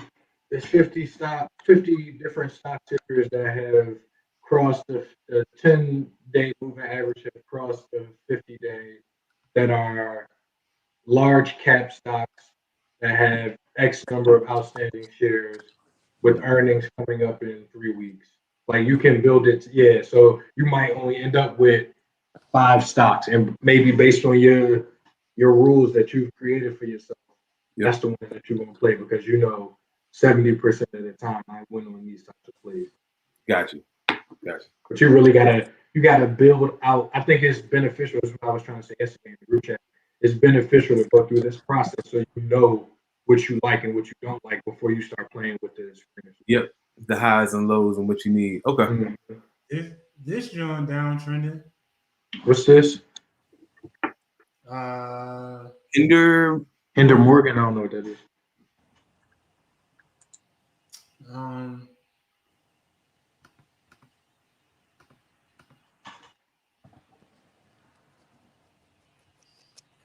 dang, yo. interesting to see. Bro. God, Every single time.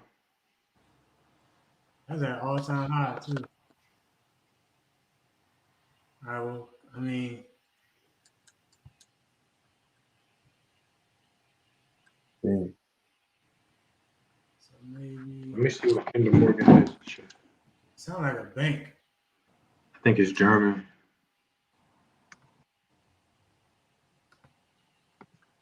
All right, so we got a clear resistance right there. Oh, maybe it's not. Then we got another support. It's Energy. Okay. Largest energy infrastructure company in North America. Damn, this is probably one to watch once we get over all this presidential stuff and it's clear that Biden is going to be the president. This is probably going right back to those highs. All right, so Yeah, because people gonna be in the crib all day, every day when we gotta close down. More than that, Trump is not a big sustainable energy guy. Yeah. Biden is. So all of these energy companies, if they're and I know, okay, never mind. They specialize in oil and gas, so never mind. This way, I don't know. We have to look into it. so I got can't this see the screen. right here.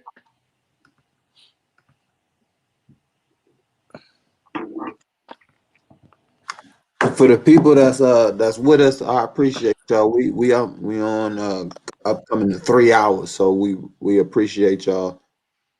Yeah, thank y'all, especially if you stuck around for this long. It's a long time. Sector Spiders got the energy at 3.64%. All right, so let's see. Critius is trending, so Bollinger Band just opened up, and it's mixing with the volume. How can I get volume? Here we go. So it's walking down the Bollinger Band and it's open. No, I'm tripping. It's up. It's up. Moving average. The 10 just crossed the 20. All right. So if it crossed the 50, it's probably still going up. So, but also notice, like, look, if we look, you see where it crossed right here? If you would have got in at $16 where it crossed, you could have rolled that joint down to $11.75. And right where it starts to head up is where it started heading back up. So that's why like you don't gotta force it. Like there will be one that crosses. There will be one with that squeezes at the same time. It will be right at resistance. That's the one you trade. You know. So yeah. I don't know. What do you think, G? I'm thinking this is definitely going back to 15. It's reaching that support. It's past it, so it already bounced off support. Right. We're now at 13. I think it's at least going back up to 15. I'm trying to figure out because I'm looking at the options chain. So you get a call. Well, yeah, it's gotta break this. It's right here at resistance. Yeah. Right here. It looked like it broke it to me. Yeah, it's going up, right? Didn't it go past it? But look, it broke it here too. Went right back down. Yeah. And So then I would then move your line up. That's your new resistance. yeah, it touched 3 times. It touched 3 times here. It touched 2 times here. Nah, a little farther back to the left. It touched the 3rd time. Well, kinda. It passed through. It passed through. I see what you're saying, but I just think for the sake of where we are today or tomorrow, we need to know if it's going through. Like the fact that it went through 50 cents below where it is not that relevant because we know that right where it's at right now is pivotal. Where is it going next? Because right now it's either going to keep going up and now we're clear, or like you said, it's going to go back down. So I would call this my resistance. Yeah, me right too. where we're at. And I would. This is where it needs to turn. Give it some time to breathe. It's got to break this resistance, and I would check to see if this yellow crosses the red. If it breaks the resistance and yellow crosses the red, that joint going back up. You feel me? I feel you. I feel like that would make it. It would probably be too late though. Nah. Just because of this spread, like we probably wouldn't play this because we only talk about $2. It looks like it's a lot of space, but if you look at your actual lines, we only talk about $2. So by the time that yellow crosses the red, it's over. Yeah. It's not over, but it's probably not worth the time unless you're banking on it going back to 21. So more or less, you probably would want get through the resistance, yellow over red, and get through this. So you probably want to play this from here. But still, that's only 17 to 21. Yeah, this is like some scalping, I would say. But the other thing you could do on this is if you think generally the trend is positive, I'm looking at the options. Like if you look at they got a January 2022. To Delta is 76, open interest 478. It's a $5.70 strike price. So you put down $570. You got 2 years, or you got a year and 3 months, a year and 2 months to see if this go back to. 570 strike. What are you looking at? I'm looking at. Sorry, your premium is 570. Oh, okay. January 22. Mhm. Strike price was.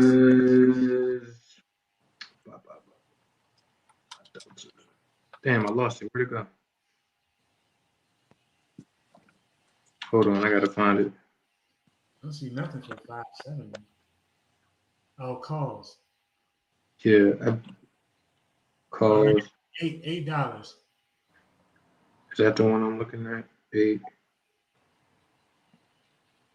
I don't know where it is. I just saw I had a 70 Delta, but I can't find it. But yeah, the $8 US 65. That's close enough for me personally. You got the open interest. You got to get to 21 in 15 months. Yeah, It's a gamble, but that's a a long lot of time. time. You got a lot of time value there. So even as long as you get close to 21, you're probably making something. It's not worth it, but you could. All right, well, I think we gave out enough free game. Ain't what happened to Cub? His phone was tripping though. I was gonna tell you to do another stock I'm looking into, which is I don't know if I should or not. It's called Luckin Coffee. They're like the Starbucks of China. I know they went off, they fell off, they got like deactivated because of some fraud stuff, but then now they came back, and the other day they were at $50, but now it's dropped down to $4.60. So Dang, but what's it's the interesting. Luckin, Yeah, LKNCY. That's one of the Reddit favorites, and I don't know. They call it a scam stock. It's weird, but it's funny. Like the other month when they first went through, like Corona first started, they were going through all the issues, and it dropped down. It was down to like $1 or something, and then they got deactivated and they came back, and then all of a sudden I looked at it the other day and it's like up to $4. I'm like, oh, I guess people are really starting to trade this stock again. But they say it's a real iffy one because of all the foul things going on in the bet. To me, this would be a gamble. This is manipulated, but you could, if you buy an option. This is one where if you got the money, you buy the option a year out, and if it do this from 4 to 50 thing again, cash out. Yeah, cash out. Yeah, but you might lose your money. Like, yeah, that's it. It's squeezing. Cal said he backstage. All right. Yeah, this gonna look crazy. Yeah, that's full drop. But look, you see right here, if you would have got in with a yellow, across the blue and the red, 38, ride that joint down to $4 in like 2 weeks. In the money. Yeah, we were in the money. You know what? It's all right. Yo, I had Luckin Coffee back in June, but it started dipping, so I sold that John. Smart man. But if I would have known about the options, I could have made the bread. Yeah, even smarter man. That's what Jay Brown said. With the options, you can earn 3 times, 33, 66, and 99%. All right, fellas. I think that's good enough. I gotta eat. I'm about to die. Yeah, sure. Yeah, that's why I kept going, taking my camera off. I was like, hey, bro, I gotta take a bite of this here. You always hungry, yo. Always Bro, I had a big breakfast. hungry. I'm 220 plus pounds. I gotta fuel myself. What you mean? 170. But for real, everywhere we go, now I'm hungry, yo, I'm done. Bro, I got to Who fuel my gonna score some and I burn it. Like I'm somebody. I'm always today? I can sweat and I Yeah. burn calories fast. So if I don't put them Jones in, it's gonna be over for your boy. Mm-hmm. All right, y'all. I guess, All right, I'm gonna put you on this DraftKings later. I see you. Yeah, all right. Hey, go check the score right now. Yo, this the the longest Blake Blake ever been been winning in. in about 4 weeks. And he only got 4 points. He got 4 points. who got 4? Blake, because he had like his flex was He had a tight end. He had a his tight flex end. was on the Colts. Yeah, Mo Yeah. Alley Cox. Young and the worst GM of all time. And I'm about to get this. He gonna come in last. Don't fail me. Yo. All right, y'all. Peace out. All right, All right, man. I see y'all.